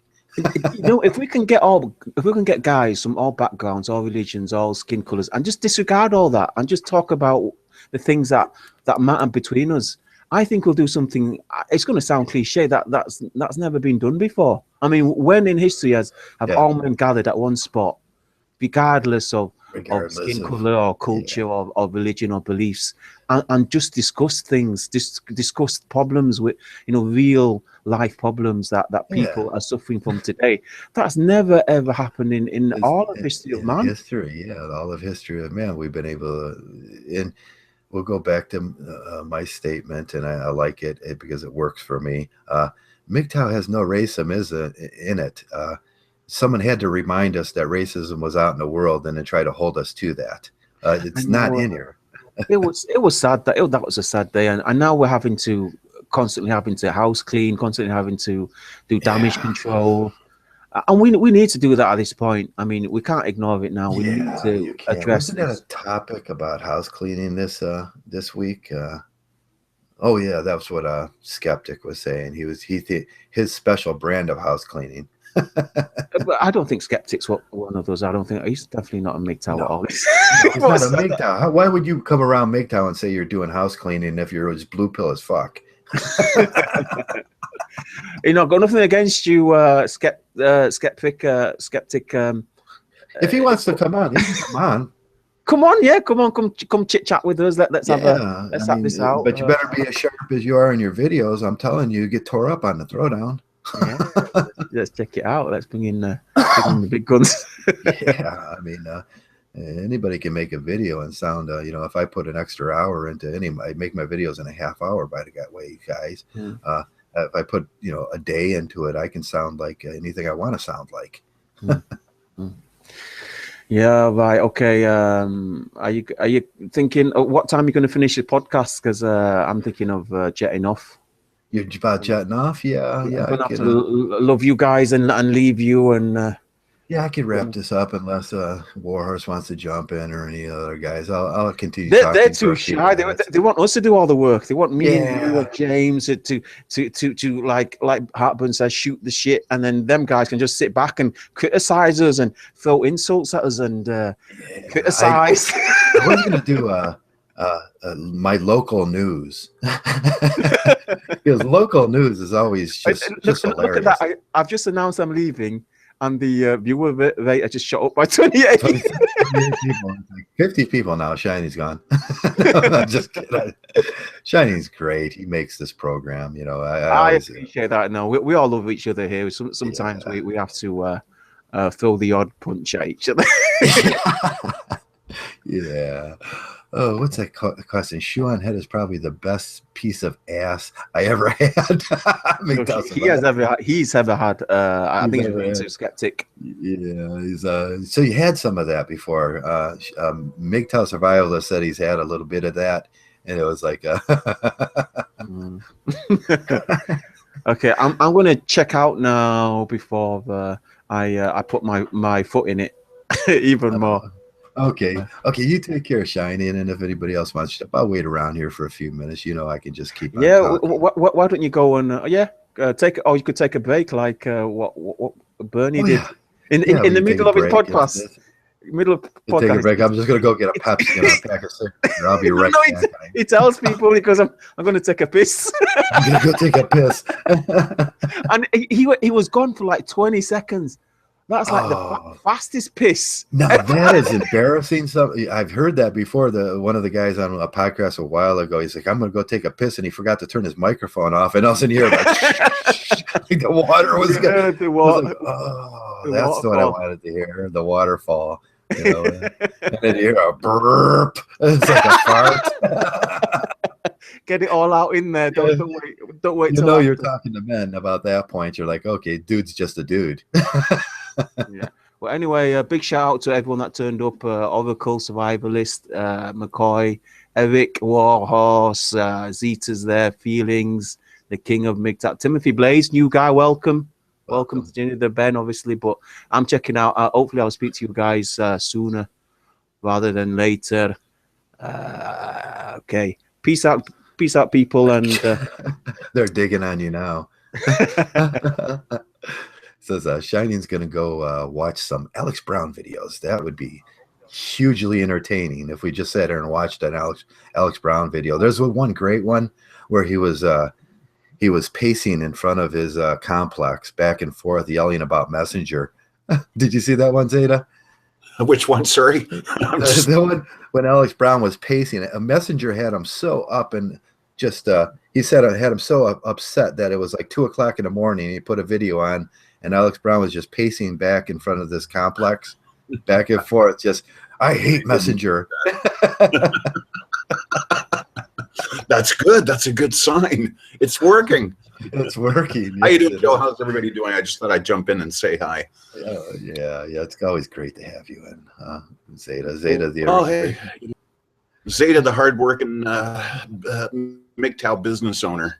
The hardworking Mgtow business owner. Yeah, you are. Oh, yeah. It's kind of crazy. What's that, sorry? Yeah, it's good. It's all good. Okay? Your work. Yeah, I can hear you great. Your sound's great. Yeah. Did I tell you what I did this week? What did you do, Joe? Oh, I went to my job this week. I kind of reverted back to some of my old trade. So I went into a candy factory, and there was a couple lines that were down, and some problems in a candy. Hey guys, okay. The happiest place in the world. I didn't see any Oompa Loompas. But it's possible that they're there. You were breaking up there, Joe, so you didn't see any? Yeah, I think you're breaking up. Yeah, I didn't see any Oompa Loompas in the candy factory, but it was just no Oompa Loompas? Oh, no Oompa Loompas. But it was a nice thing to do. And I was... Yeah, you're not giving any creative ideas for some Hollywood producer to come up with another psychedelic movie, man. Yeah, I'm not going to drop a hit of acid and watch Willy Wonka's Chocolate Factory. Yeah, really, yeah. But I did go into a candy factory, and there was a little bit of work to be done, and that's what I did this week. And I was happy. It made me happy. Yeah. So I haven't done the candy store. I'm not into candy, man. I'm into German beers these days. Oh yeah. Hey, if I can ever get a job, going into a brewery, but they have that all wrapped up with their own maintenance men. So start your own brewery. Yeah. I would always love to get, I got a decent sized garage, so getting a stainless steel vat and all this stuff would be just great. But what would I do with all that beer if I got like 500 gallons of beer? Well, if you got 500 gallons of beer, you better find 500 friends, 1 gallon each. 1 gallon each. I would have 500 friends. You'll have 500 friends. You'll have them definitely online. Just check your subscriber count and then get their snail mail address and just bottle them. I mean, ship them a gallon. 500. The first 500, create some kind of a prize or something like that. Yeah, first 500 subscribers gets a gallon of beer shipped to them. That's right. What do we call it? Traversable. A traversable beer? Nah, Joe beer. Beer that goes its own way. Beer going its own way. Beer that goes its own way. It would have to have a high alcohol content. Kind of like the Trappist beers. They're about 11% alcohol. Okay. Now, there's quite a few, some Belgian and wheat beers, but anyways, that's a beer channel. We're talking Mgtow here, Yeah, you're making your own. Making your own beer is Mgtow because you're taking money out of the system, out of the gynocentric system. Much. At a large amount too, because the markup on beer for the state is tremendous. That would be a good business talk right there, Joe. How can you save and how can you profit from as a Mgtow? But that would be on a different talk. Yeah, that'd be a different talk. So, we covered. Did you see the beginning where we're covering that article that they're spamming around, and they're using that picture of the girl with the red eye that you always see show up on Facebook. Which one is that? I need to catch up, Joe. I've been working my ass off. Okay, yeah. Me and James were talking earlier about the girl that wandered into a grocery store with her pajamas on, and then they show a picture of her, and it's Timothy Blaze, and how you doing, Tim? Who do we have? I'm good. I don't know if I got to push a button for a mic here. Oh, your sound is great. Okay. Okay. How you doing? Yeah, I did notice you don't have no earphones in, but if your sound's good, you don't need earphones. Right. Yeah, yeah, we were just kind of flipping it back and forth in here about you know, a lot of things. Yeah, you might want to not dox yourself there. That's not that big of a deal. Yeah, so are you a new MGTOW producer, or are you just kind of been Yeah, around man, I've put out like 3 or 4 videos, three, 5 maybe. three, four, So 5 videos, and MGTOW's the new hot topic on in most of the scenes now. So what brought you to MGTOW? man, I've had these ideas my whole life. It's just you know, I kind of waited to actually pursue them, and it took, you know, going through a divorce and all that, Oh, okay. So just finding the right spot in my life to do it. So yeah, so the red pill came to you sort of abruptly, like it did for me after I found out my disposability was at hand, and and that's where I was, you know, and it's like I had to start figuring this thing out because I knew right. nothing. I knew nothing about how to survive in this world. If I was doing it their way, I was losing. Yeah, I think for me, what made me hold off was just the stigma behind, you know, being like a lifelong bachelor.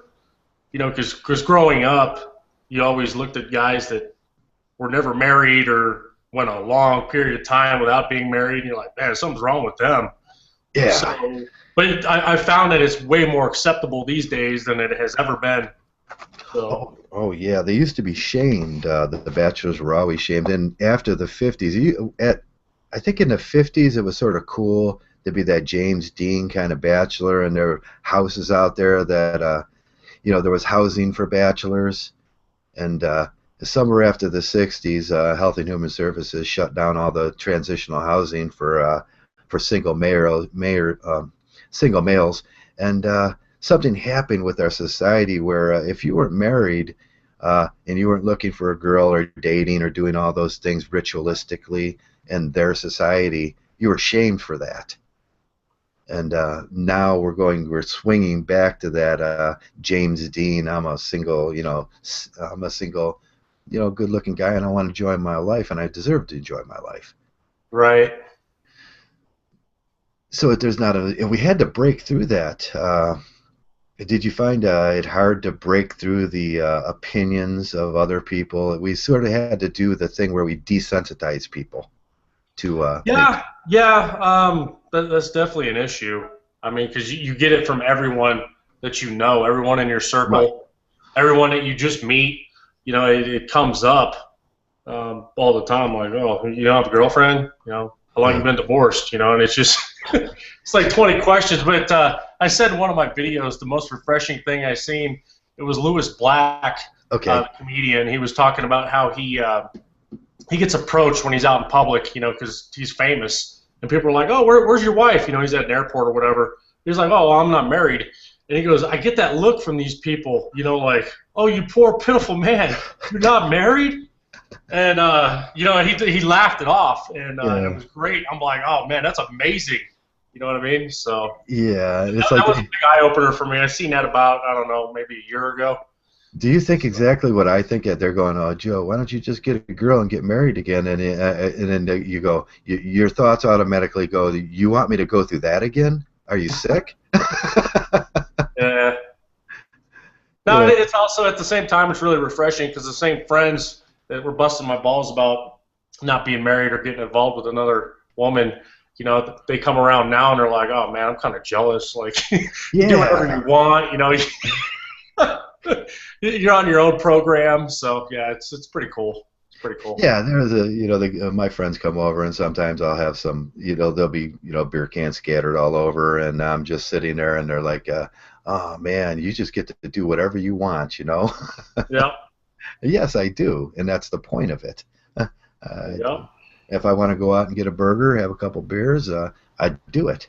Go get some whatever I want to eat. That's what I eat, and I'm not. No one's making me salads anymore, and forcing me to eat salads and green vegetables and stuff like that. My diet isn't surrounded around what some girl puts in my refrigerator. Right. Right, but I think the biggest thing that really pushed me away from trying to get into relationships these days is just the superficial materialism that you find in almost every single woman. Oh, Always wanting something bigger, better, more expensive, and they're never happy with that. You always got to get them a new car.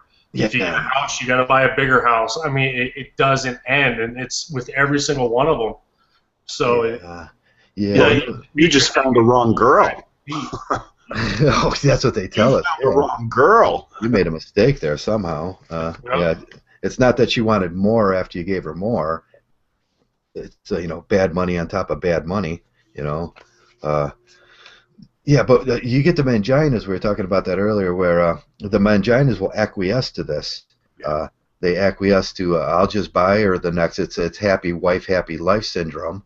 They'll just acquiesce and don't think nothing of it. They don't think they're doing anything wrong. And that's where the entitlement comes in, because every woman now out there thinks that we're all manginas and we'll just acquiesce and give her whatever she wants. We're not anymore. We're not doing that anymore.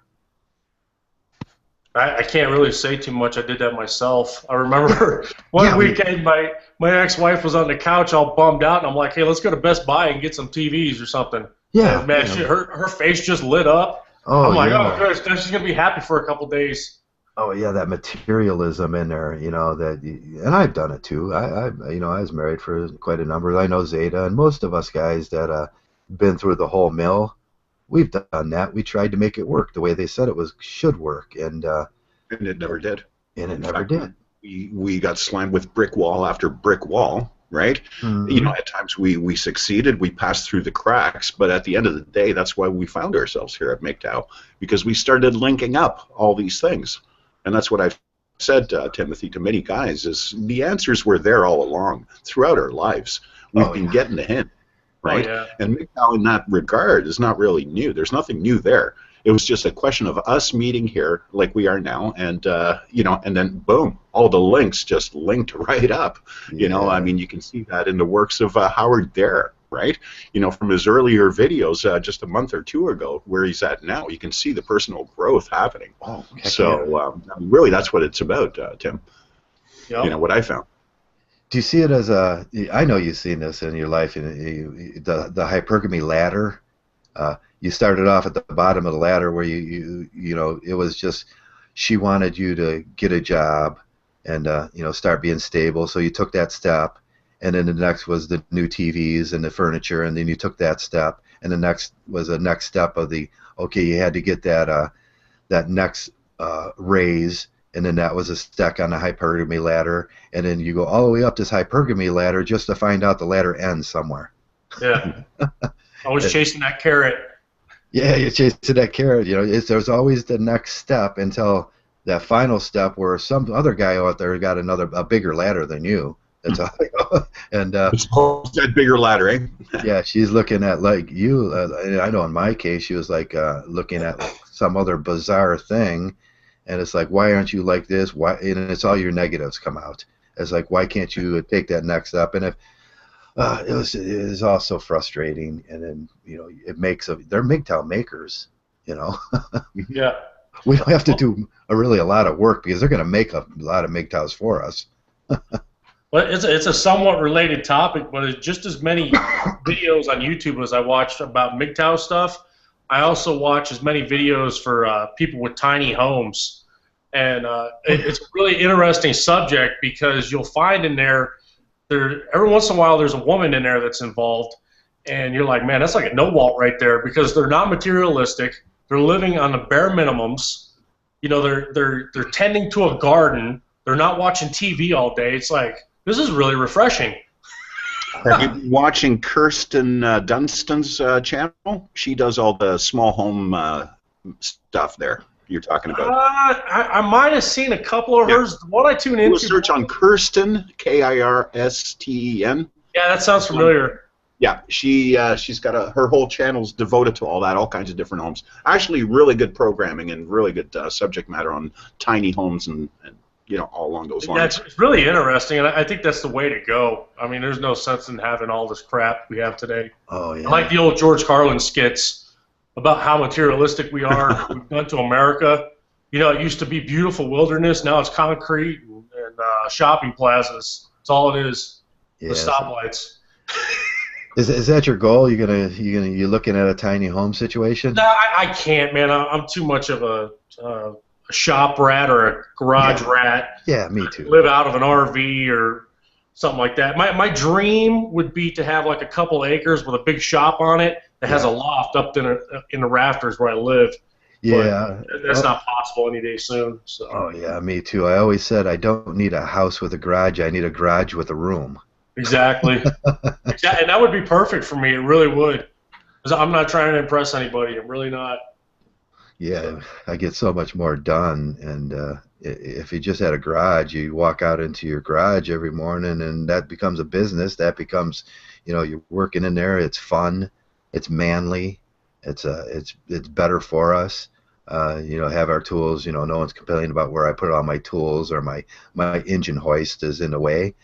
Yeah. When you mentioned that, Joe. Oh yeah, tools take up so much space. Sorry.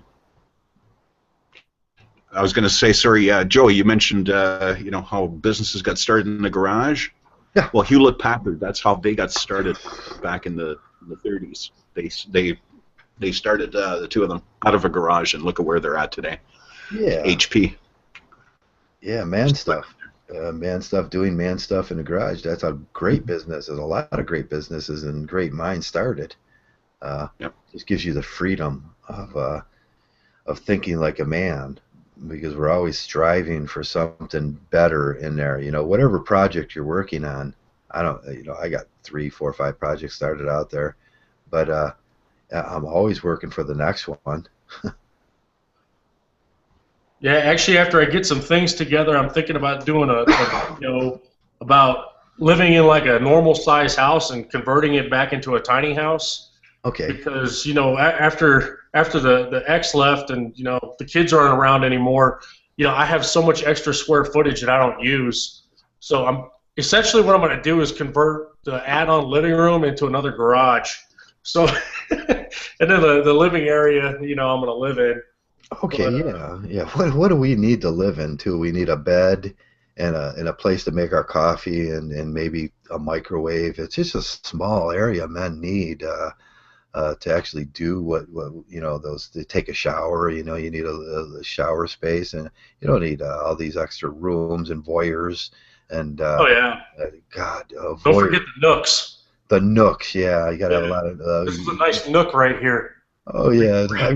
I remember going to look at my first house with my wife, and she was like, "Oh, a walk-in closet." I was like, "Oh, a walk-in horror." Yeah, what am I going to do with a walk-in closet? It's just wasted space, and they like all that stuff. It's garbage. It's garbage thinking. It's excess on top of excess, and it's glitter. It's glitter. Yeah, it's glitter. It shines. I had just one little room. I ended up putting one little room. Ended up where I put my beer. I built a beer dispenser out of an old refrigerator, so I put it in there, and that was my man cave at that time. I could sit there and get fresh beer out of the beer dispenser. I loved it. I love that room. I put all my guitars in there too, and it was beer and guitars, and I'd spray paint on the walls just to keep people out. So yeah, man. We got any comments from the? Let me see. Women don't want to. They can't handle. Women don't want the truth. They can't handle the truth. Women can't handle any criticism at all. I don't know if it's about truth or it's just any hard-hitting criticism will be taken to very negatively. Won't it? Okay. Okay, I had to sell my guitars to pay for a woman. I'm sorry, Howard. God. I got all my guitars stolen. My ex-wife, when she left, she took all my guitars, and then she sold them off one by one. It took me years to just actually get one guitar back. That's on Trav plays guitar. Didn't know that. Yeah, I play guitar. I used to play guitar a lot better until my arthritis came on. Now I got fat fingers that got chopped off and industry, and it's hard to play now. but I still like to sit down for an hour or two a day. You play anything? You got a special skill there, Tim? Man, I really like working with my hands. So right now I'm doing a ground up restoration on an old Ram Charger. So Oh, cool. Oh, nice. Cool. I mean, I'm doing everything from I did an engine conversion. I made it a diesel. Okay. You know, I'm doing all the body work, and then I'm painting it. I'm doing all this. It's all me. So. Okay, yeah, that's always cool for a man to do. There was a car around the corner I wanted. It was an old LeBaron. I was like, oh, that's it's the big. I was like, I wanted to get a pimp car, and I just thought that would be so me having an old LeBaron with it had the T-top roof on it. I was like, I gotta buy that thing. It's still sitting up there around the corner. Restoration, auto restoration, is cool. We got 2 cars. I got a truck. I do. Well, that's what I do in my truck. I got to do a truck, and then I'll sell that. And then we got a Jeep. We're doing. It's an old Jeep, and I found it rather entertaining to put it in a 4-wheel drive and hit the snow lately. I just love that thing. That'll work. Yeah, and for the summer, I'm planning on building a block wall in the backyard, doing some masonry work. I've never done that before, so it's something, it's going to be a learning process, and I'm going to enjoy, so digging footers and all that. Okay, yeah, my son, that's what he's actually interested in now, and that's kind of his path now. He's really interested in learning how to do masonry work. He's been reading a few books on it now. We had him in a masonry, we had him almost signed up for a masonry school. There was actually one around the corner in the last place I lived for. But that's a handy skill. You can walk onto any job site, and this is what Messenger always says, because Messenger does that kind of work. You're a masonry guy. You know what you're doing. Just walk onto a job site, and you got a job. Oh, yeah. Yeah, it's a hell of a trade. Oh, yeah, and then there's the specialty work like backyard decking and laying cement and stomping. I love the new stomp cement. You learn how to do that, and you make really good money. I think a stomp cement patio is like, the materials itself is probably a couple grand, and you make like $6-7 grand off of a stomp cement patio. And if you start laying brick, my God, it's a good living. Just do your own thing as a Mgtow. You get away from the I got a boss and he's telling me what to do and they're taking all my money. Right. That's the Mgtow thing. That's where we all learn our lessons. We gotta figure out how to do things on our own, start our own businesses, be our own individual people. That starts with a skill. Mm-hmm. Whatever you like to do too, not that skill someone told you at when you graduated from high school. You might be an astronaut. Let's work down this way. I never wanted to be an astronaut. In a way, we were astronauts, Joe. When you really get down to it. Yeah, we were floating around in space. In blue pill space. Blue pill space. Oh, that was horrible. We were space cadets then, big time. We were space cadets. Yes, we were, Trav. Well, yeah, I'm glad my aspirations didn't work from high school. I had a relative talk me into going into marketing. Okay. Yeah, and I probably wouldn't be employed these days if I would have went that route. Back in like the late 90s, it just the market was flooded with that. Oh yeah, marketing, learn how to, and such. It's just because somebody wanted you to be that, and that's what there's opportunity. Yeah, that's what they wanted to do. I was fulfilling their dreams. Yeah, you're fulfilling their dreams. Yeah, going to work every day, doing something that's horrible and awful for you, and was supposed to make some kind of happiness in life. God. Was that Genesis song where I know what I like, I know what I want, and he says it's called "I Know What I Like, What's in My Wardrobe." What's in my wardrobe, and he tells about selling England by the pound. Selling England by the pound. He tells in the story. Pardon me, I'm a Genesis fan. Yeah, me too.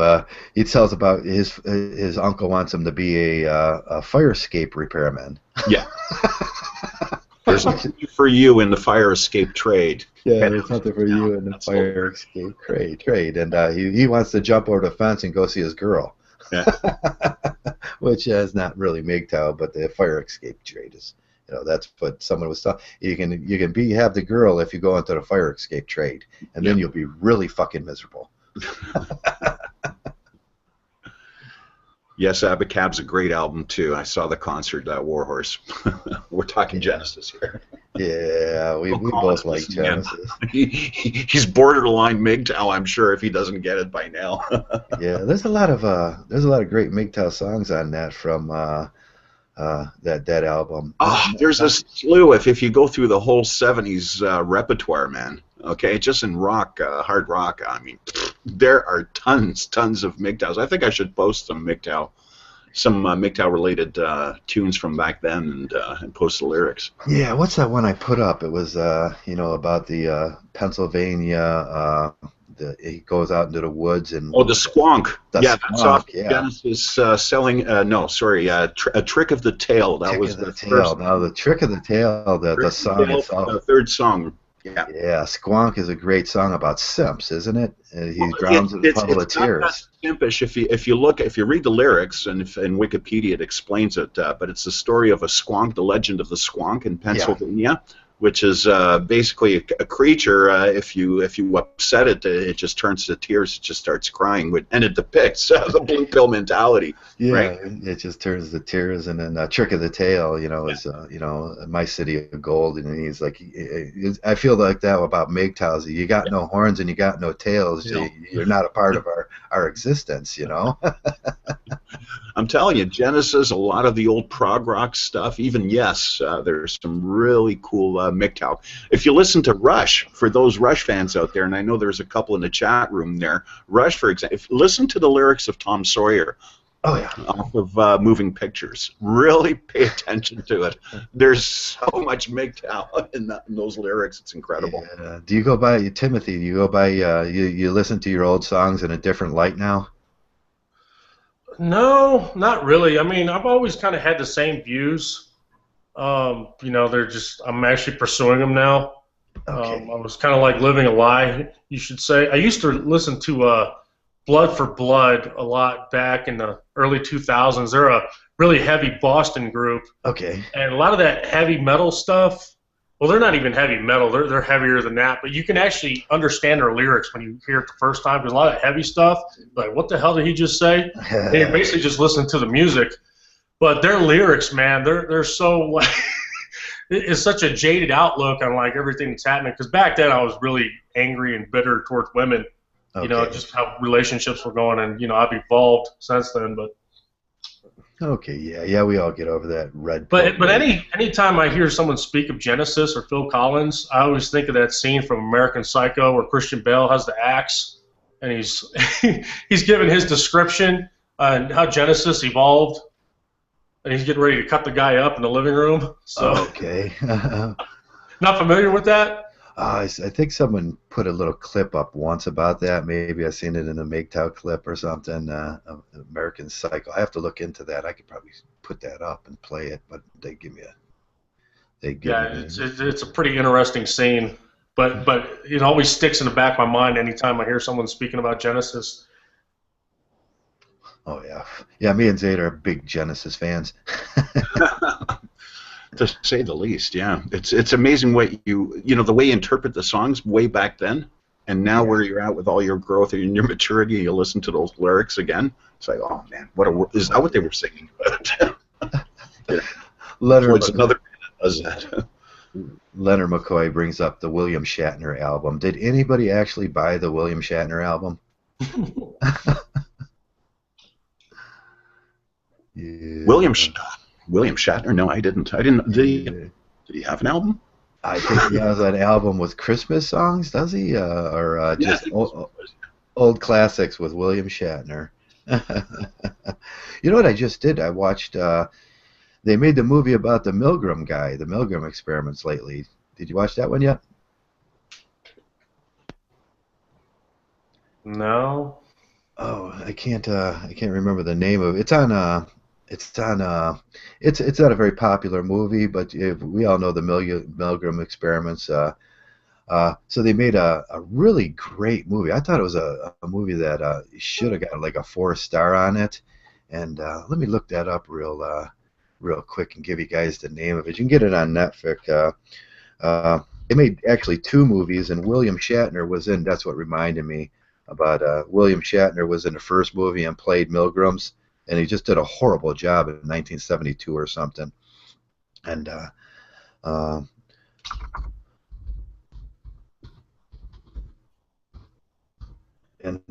if you see it, it's well worth watching it. It's about the Milgrams.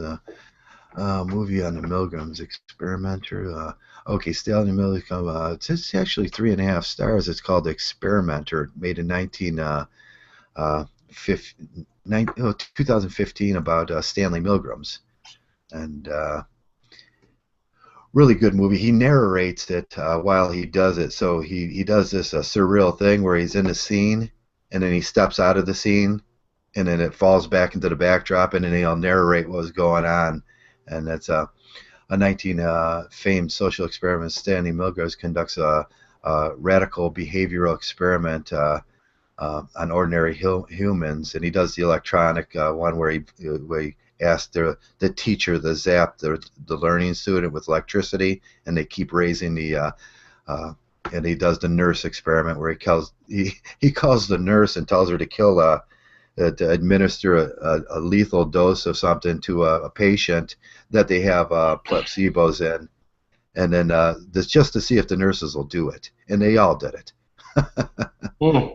So that's it's called The Experimenter. It's about Stanley Milgrams. It's got Peter Sarsgaard in it, which is he does and Rhinona Ryder plays his wife, and that. So if you get a chance to see that on Netflix or Hulu, I think I got it on Hulu. It's a great movie, and it's really Mgtow stuff. Yeah, any time I'm engaged in a conversation with a nurse that isn't going well out, we go back to the reference of One Flew Over the Cuckoo's Nest. Oh yeah. where he's talking to Nurse Ratched. You're like, hey, Nurse Ratched, I just want to watch the Yankees play the World Series. And every nurse in the world knows who Nurse Ratched is, and they take that shit so personal. Oh yeah, Nurse Ratched. She was a great character. There's a lot of she's mean, isn't she? She just wants everything her way. She's the prototypical. Nurse Ratched, if you're in critical care, that's for sure. Mm-hmm. Not to mention how many nurses are radical feminists. Oh yeah, somebody just did a video on her. I can't remember who it was. She took Nurse Ratched's character and then showed how feminism and Nurse Ratched were the same thing. It's really crazy how many men are becoming nurses these days. Oh yeah, we just had one on this a couple of weeks ago. A male nurse. It used to be shameful to be and the if you look at what Sarkeesian says and you look at what all these feminists say, and then you look at the situation of male nurse, and they say, well, they're calling him a girl, they're calling him a nurse. They should say a male attendant, or they do the same kind of bigotry to us, but they refuse to see it. Right. Yeah, because I got a buddy that's he's been a fireman for quite a while, and he just went to school. So he's being a fireman and also serving as a nurse. So he's working 2 jobs right now. Yeah, once you get you get that education, you start piling these courses around. One of the eventual things, if you're in the EMT services or firemen, which you have to take the EMT services, you're eventually going to get a nursing degree. Yep. And it's just you go all the way up to RN, and you can go all the way up to what is the nurse? I think it is RN that you're considered a doctor. Yeah, I was actually really interested in trying to get on the fire department where I live, and that was one of the requirements, like you said, is to be an EMT.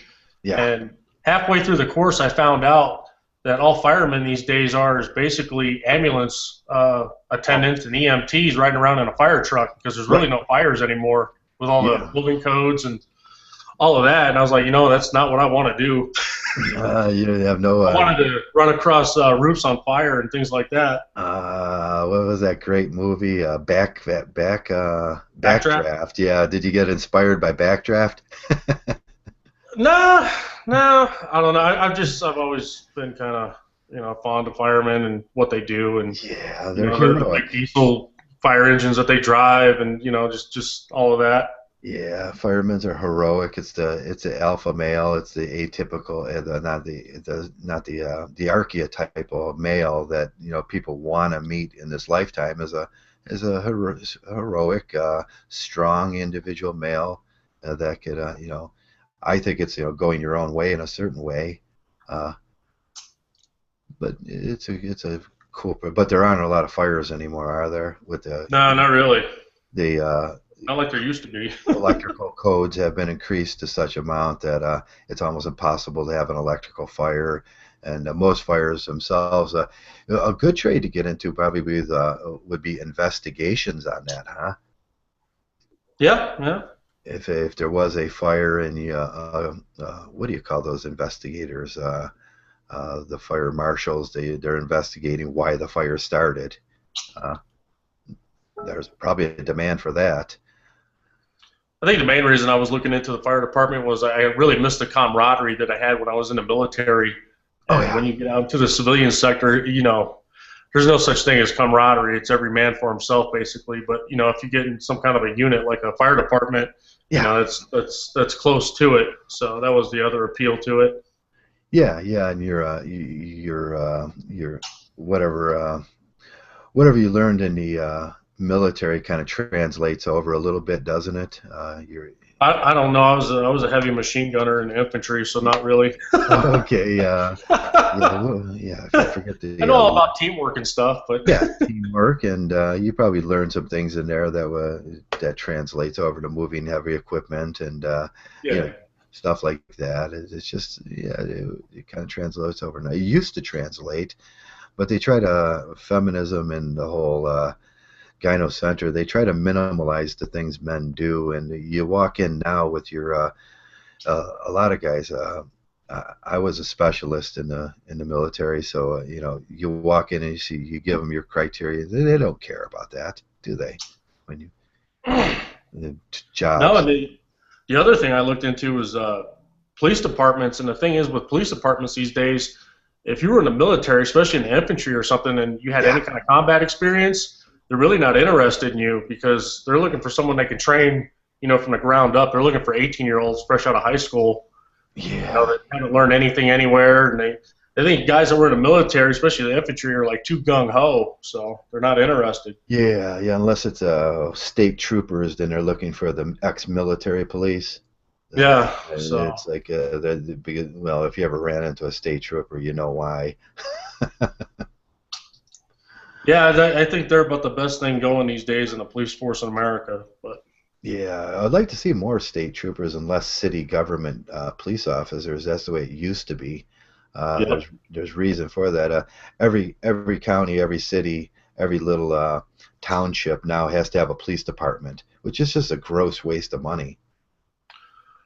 Yeah, it's crazy because you have city cops and you have county cops. Then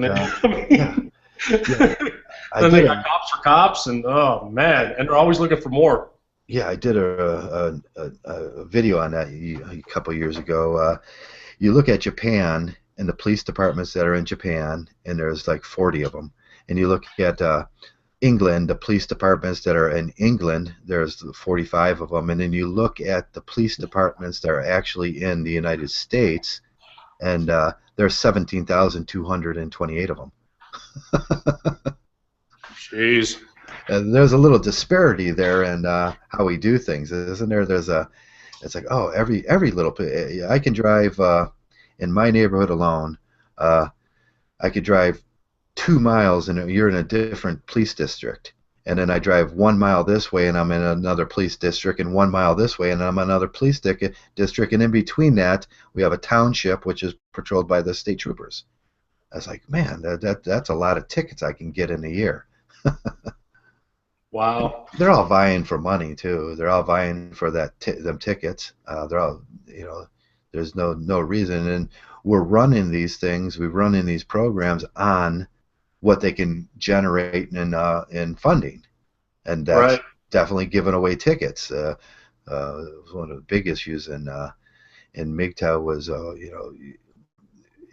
especially IBMOR, was the racial profiling. I can imagine if you're being profiled and you have to drive through 30 of these cities, you're going to get a ticket by the time you get anywhere. Yep. But that's another Yeah, story. don't even get started on how there's all these conspiracies about how much money America is making by incarcerating all these people. Yeah, the daddies for cash. You know, we had the children's for cash in Pennsylvania about how they built this, how they built the prison for kids, and then the judge was getting kickbacks, and all judges get kickbacks every time they put a person in jail. Granted, they're getting a kickback. Now, when you think about the divorce situation and the daddies for cash, and what they would refer to as deadbeat dads, and guys not paying their child support. There's a whole prison system built on incarcerating these people, and it's way out of it's just daddies for cash. Instead of spending them billions and billions of dollars on that, we could be spending it on programs to assist fathers. Yep. Programs like maybe you would like to take that fireman's course for free too, which most girls get. You know, if you're a single baby mama, you go down, you can get any course you want for free. You can go to college for free. That just doesn't happen. You know, most men, you got to go to work, or else you're going to get put in jail, and you're going to get put in that daddies for cash system. I watched a really enlightening YouTube video. It was a cop that served as a police officer for like 25 years, and he was talking about how domestic violence calls have evolved. Oh, yeah. He started being a police officer. He said, you know, when I first started, the first 4 or 5 years, you'd go to a domestic violence call. It was never someone in the household that called. It was a neighbor because it was a noise complaint. Yeah. If they're like, oh, you two are married. All right, you guys figure this out. See you later. Yeah. It went from that to us just getting up in everybody's business, and someone got arrested. Yeah. It was usually the guy.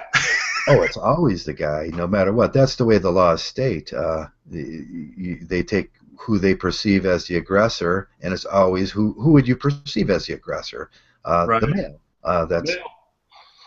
Yeah. Anytime you, even if like we say, I often say, it's legal to hit a man nowadays, because if he calls the police on you, he's still going to go to jail.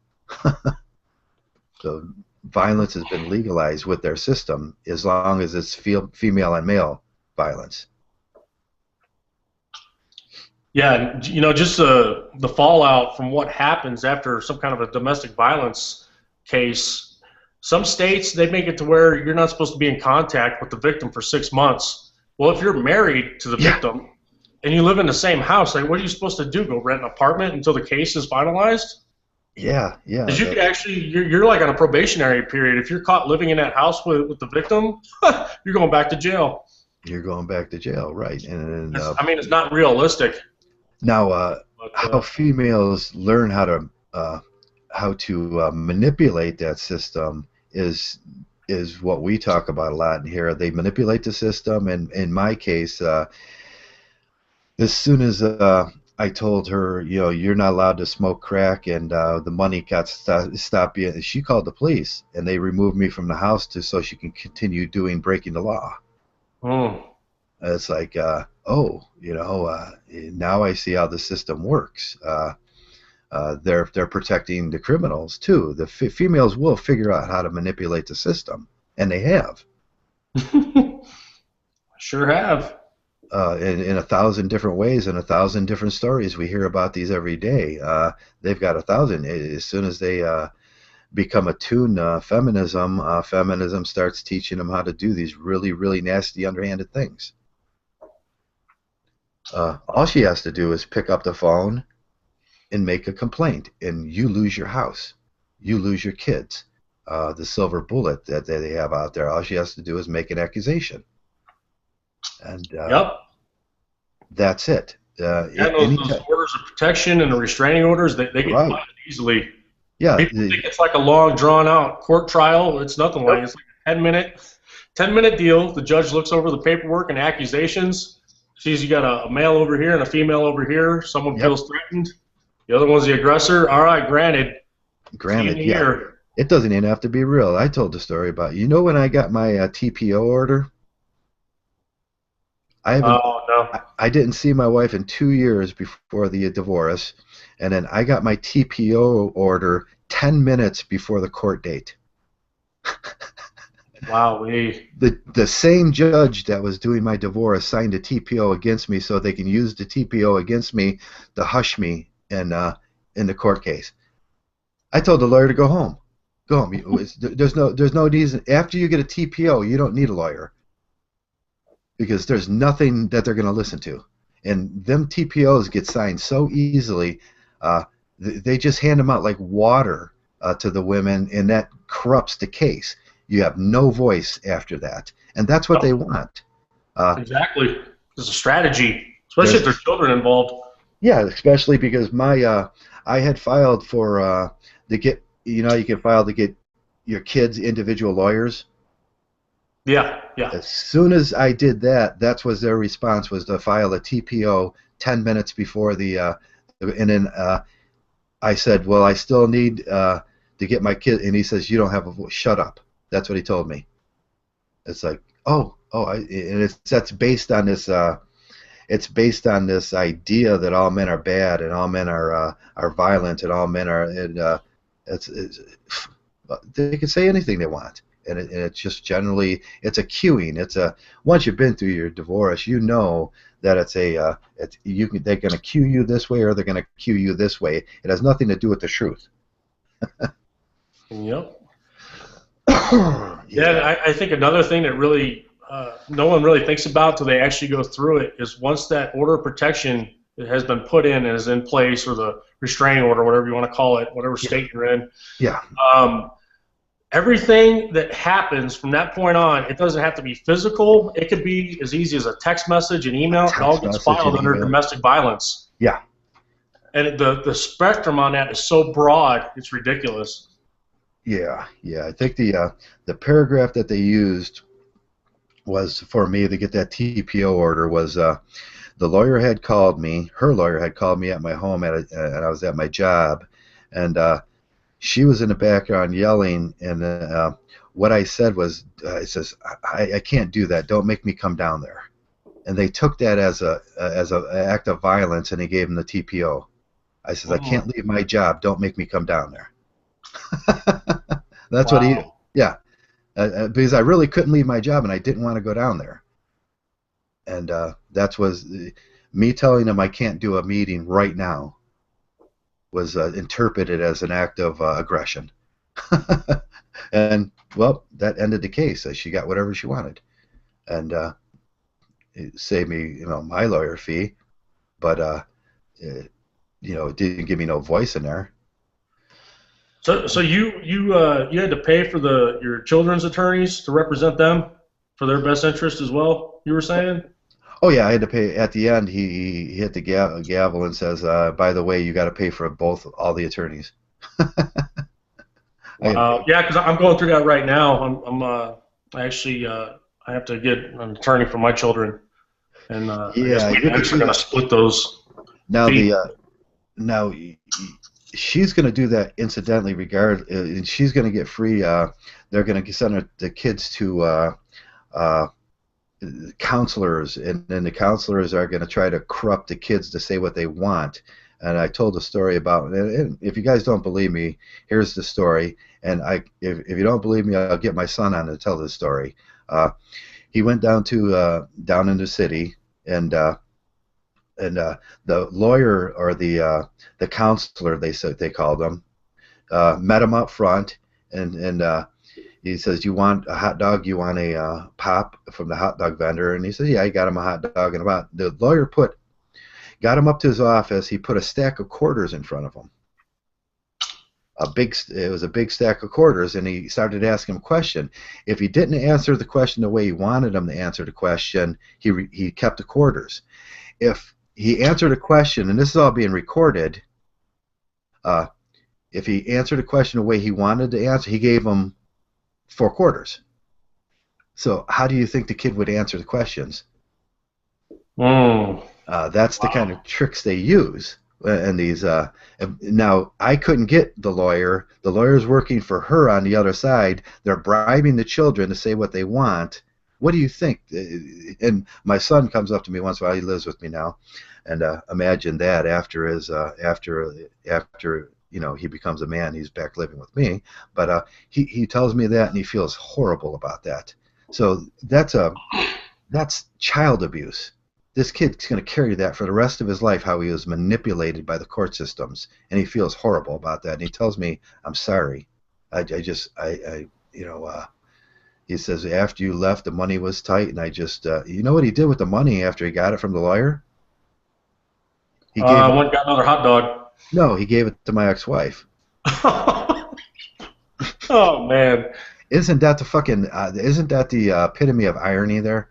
Oh, yeah. Because he felt so bad.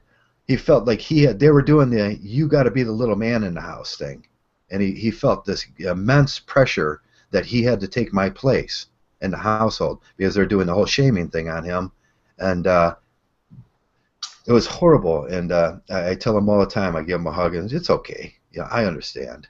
I just tell him. I try to be just supportive of him now, and whatever happened back then, whatever these people did to you, you're here now. And that's not going to happen no more.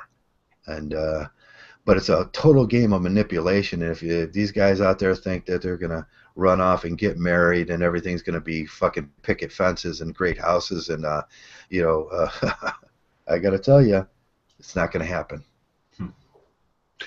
And it's increasingly not going to happen. People are starting to wake up, man. I get this vibe. I don't know if anybody can comment on that, but anybody get a sense out there?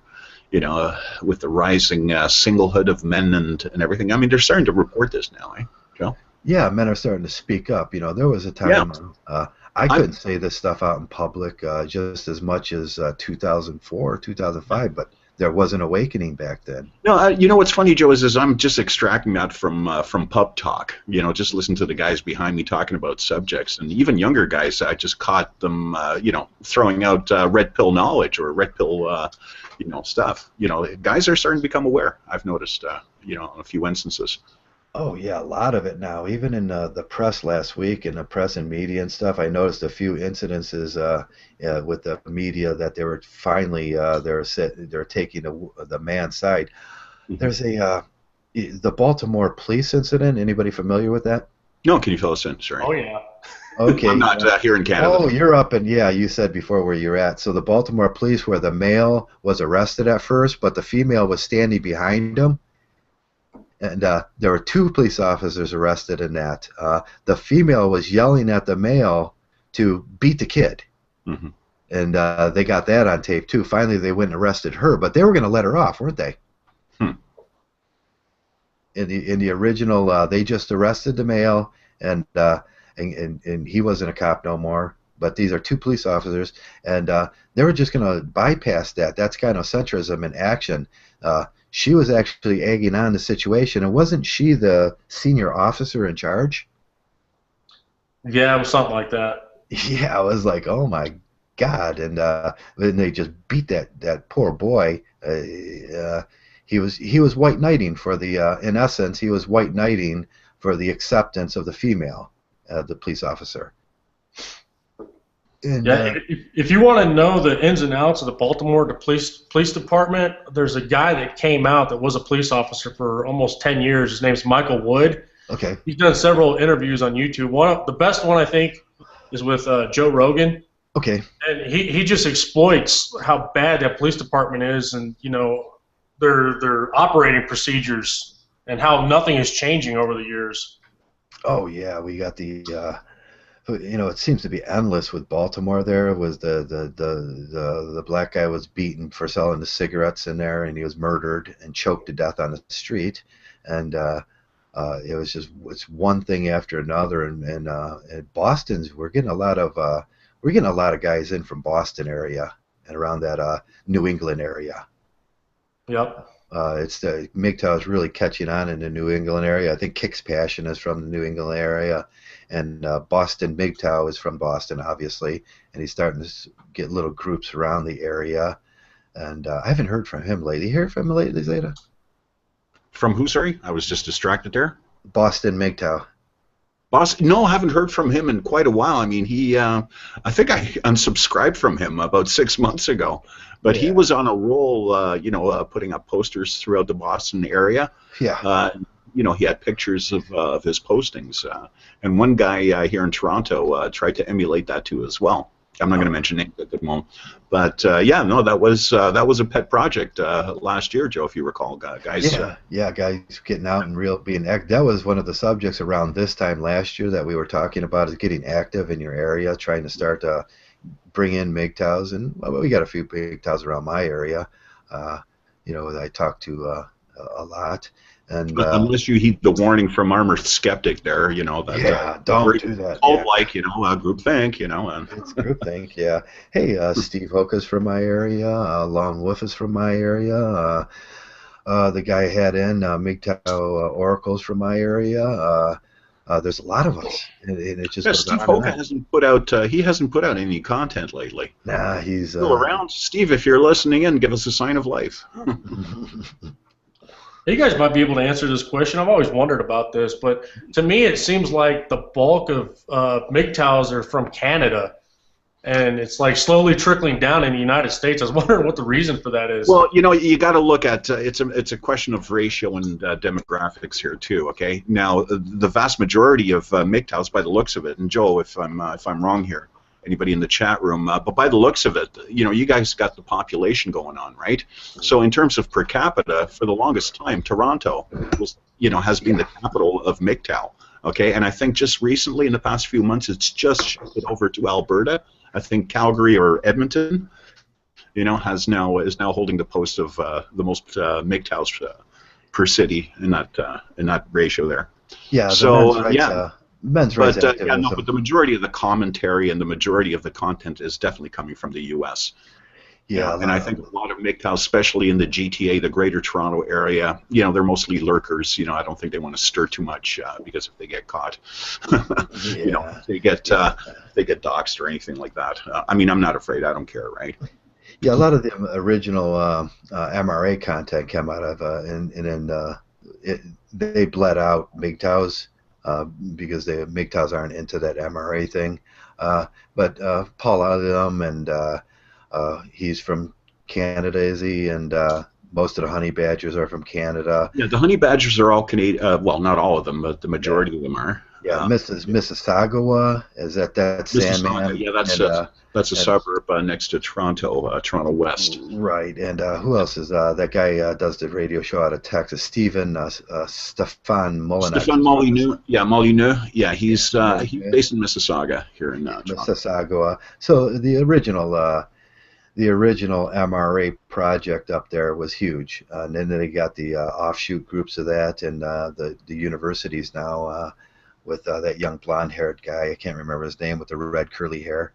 That's Victor Zen. Victor Zen, yeah. I forgot his real name there.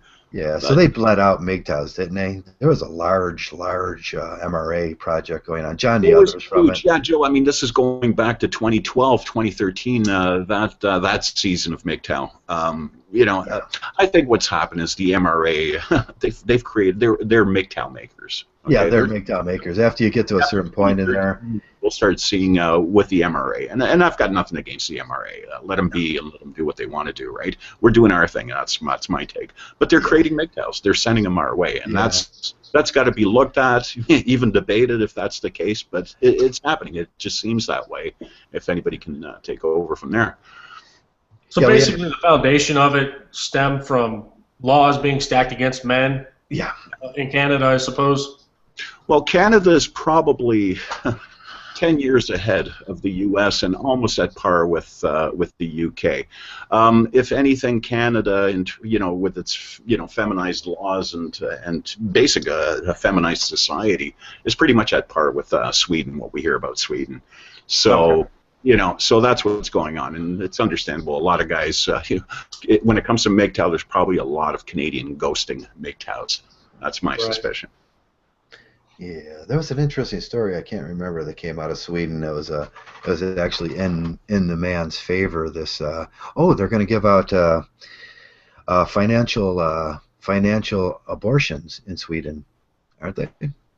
That was the story this week that came out. You can get a financial. Well, someone correct me. One of those. I think it's Sweden. They're going to start taking financial abortion into consideration for men. Oh, It'll really? be first time in history. So it kind of shows you that these things have backlash too, don't they? Well, I know Canada's. I think Canada's also moving in that direction with Sweden when it comes to abortion. I mean, let's face it, this is Canada, where you can go to a doctor and have your feelings checked for fucking free. Yeah, You know? I get my feelings. They still have a feelinometer in you. Yeah, the feeling. Yeah, exactly. You know, $160 later for a 50-minute hour. Thank you very much. God, yeah, the healthcare. Oh God, the healthcare in America now is Oh. so horrible. No, not worth discussing healthcare in Canada and the U.S. It's the conversation will never get off the ground. You know. Yeah, I'm getting all these new tax forms now, letting me know how I was covered by healthcare. I'm like, what the hell am I supposed to do with these? I've never had these before my whole life. Yeah, they're considering healthcare cash now. But Wow. that's the problem. They consider it as cash, like food stamps are cash, health care is cash. They consider it.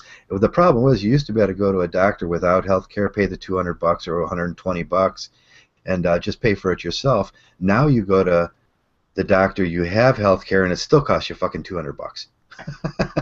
Yeah, that's what's happening now in Ontario too, in Canada.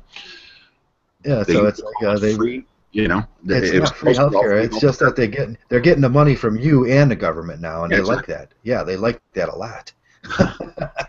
Hey, I'd like that too. If I went to a job hanging a door, and this was always an argument that we had when we're hanging doors. The homeowner itself would say, okay, someone kicked in my door. You're going to put up a new door. So you put up a new door, and the homeowner would look at you, but I own that door too. So you got to pay for my door plus put up a new door, and that's what they're doing in the healthcare system. They're paying for the door that got busted, plus you're putting up a new door. So you're double hitting on that thing. Yes, somebody would check their expenditure ledger. Yeah, that was a big scam there for a while with door hangers. But it's the truth actually when you look at it. That was my door. So you're going to pay me for my door, plus you're going to pay for the damages. And it's the same concept as in healthcare. Now they're getting money from the consumer and money from the government, and they want more money. It's like we got to put a little logic into this thing at a certain point. But that might change. God knows in America things can change every 8 years or 4 years.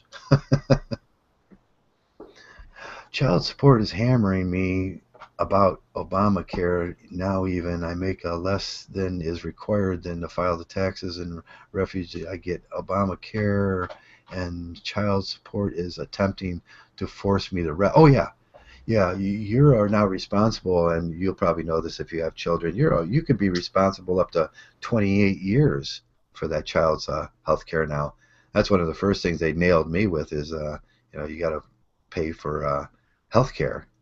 And it's mandatory now, and and then the problem with that was I go, okay, I'll pay for the health care and I'll run my rider.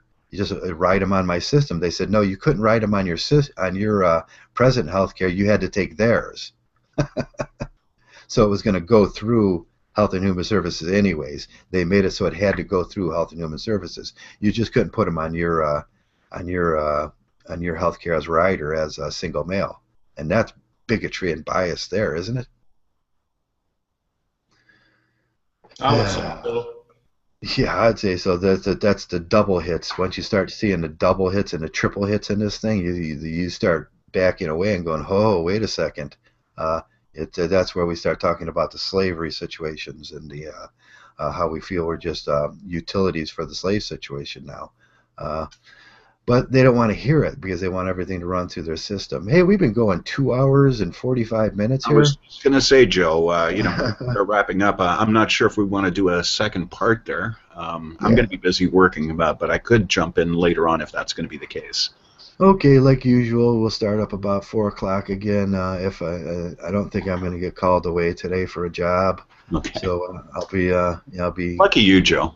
Yeah, I missed the Thursday one because I got called away, and I explained why, and that's a beautiful thing. I got to go to the candy factory.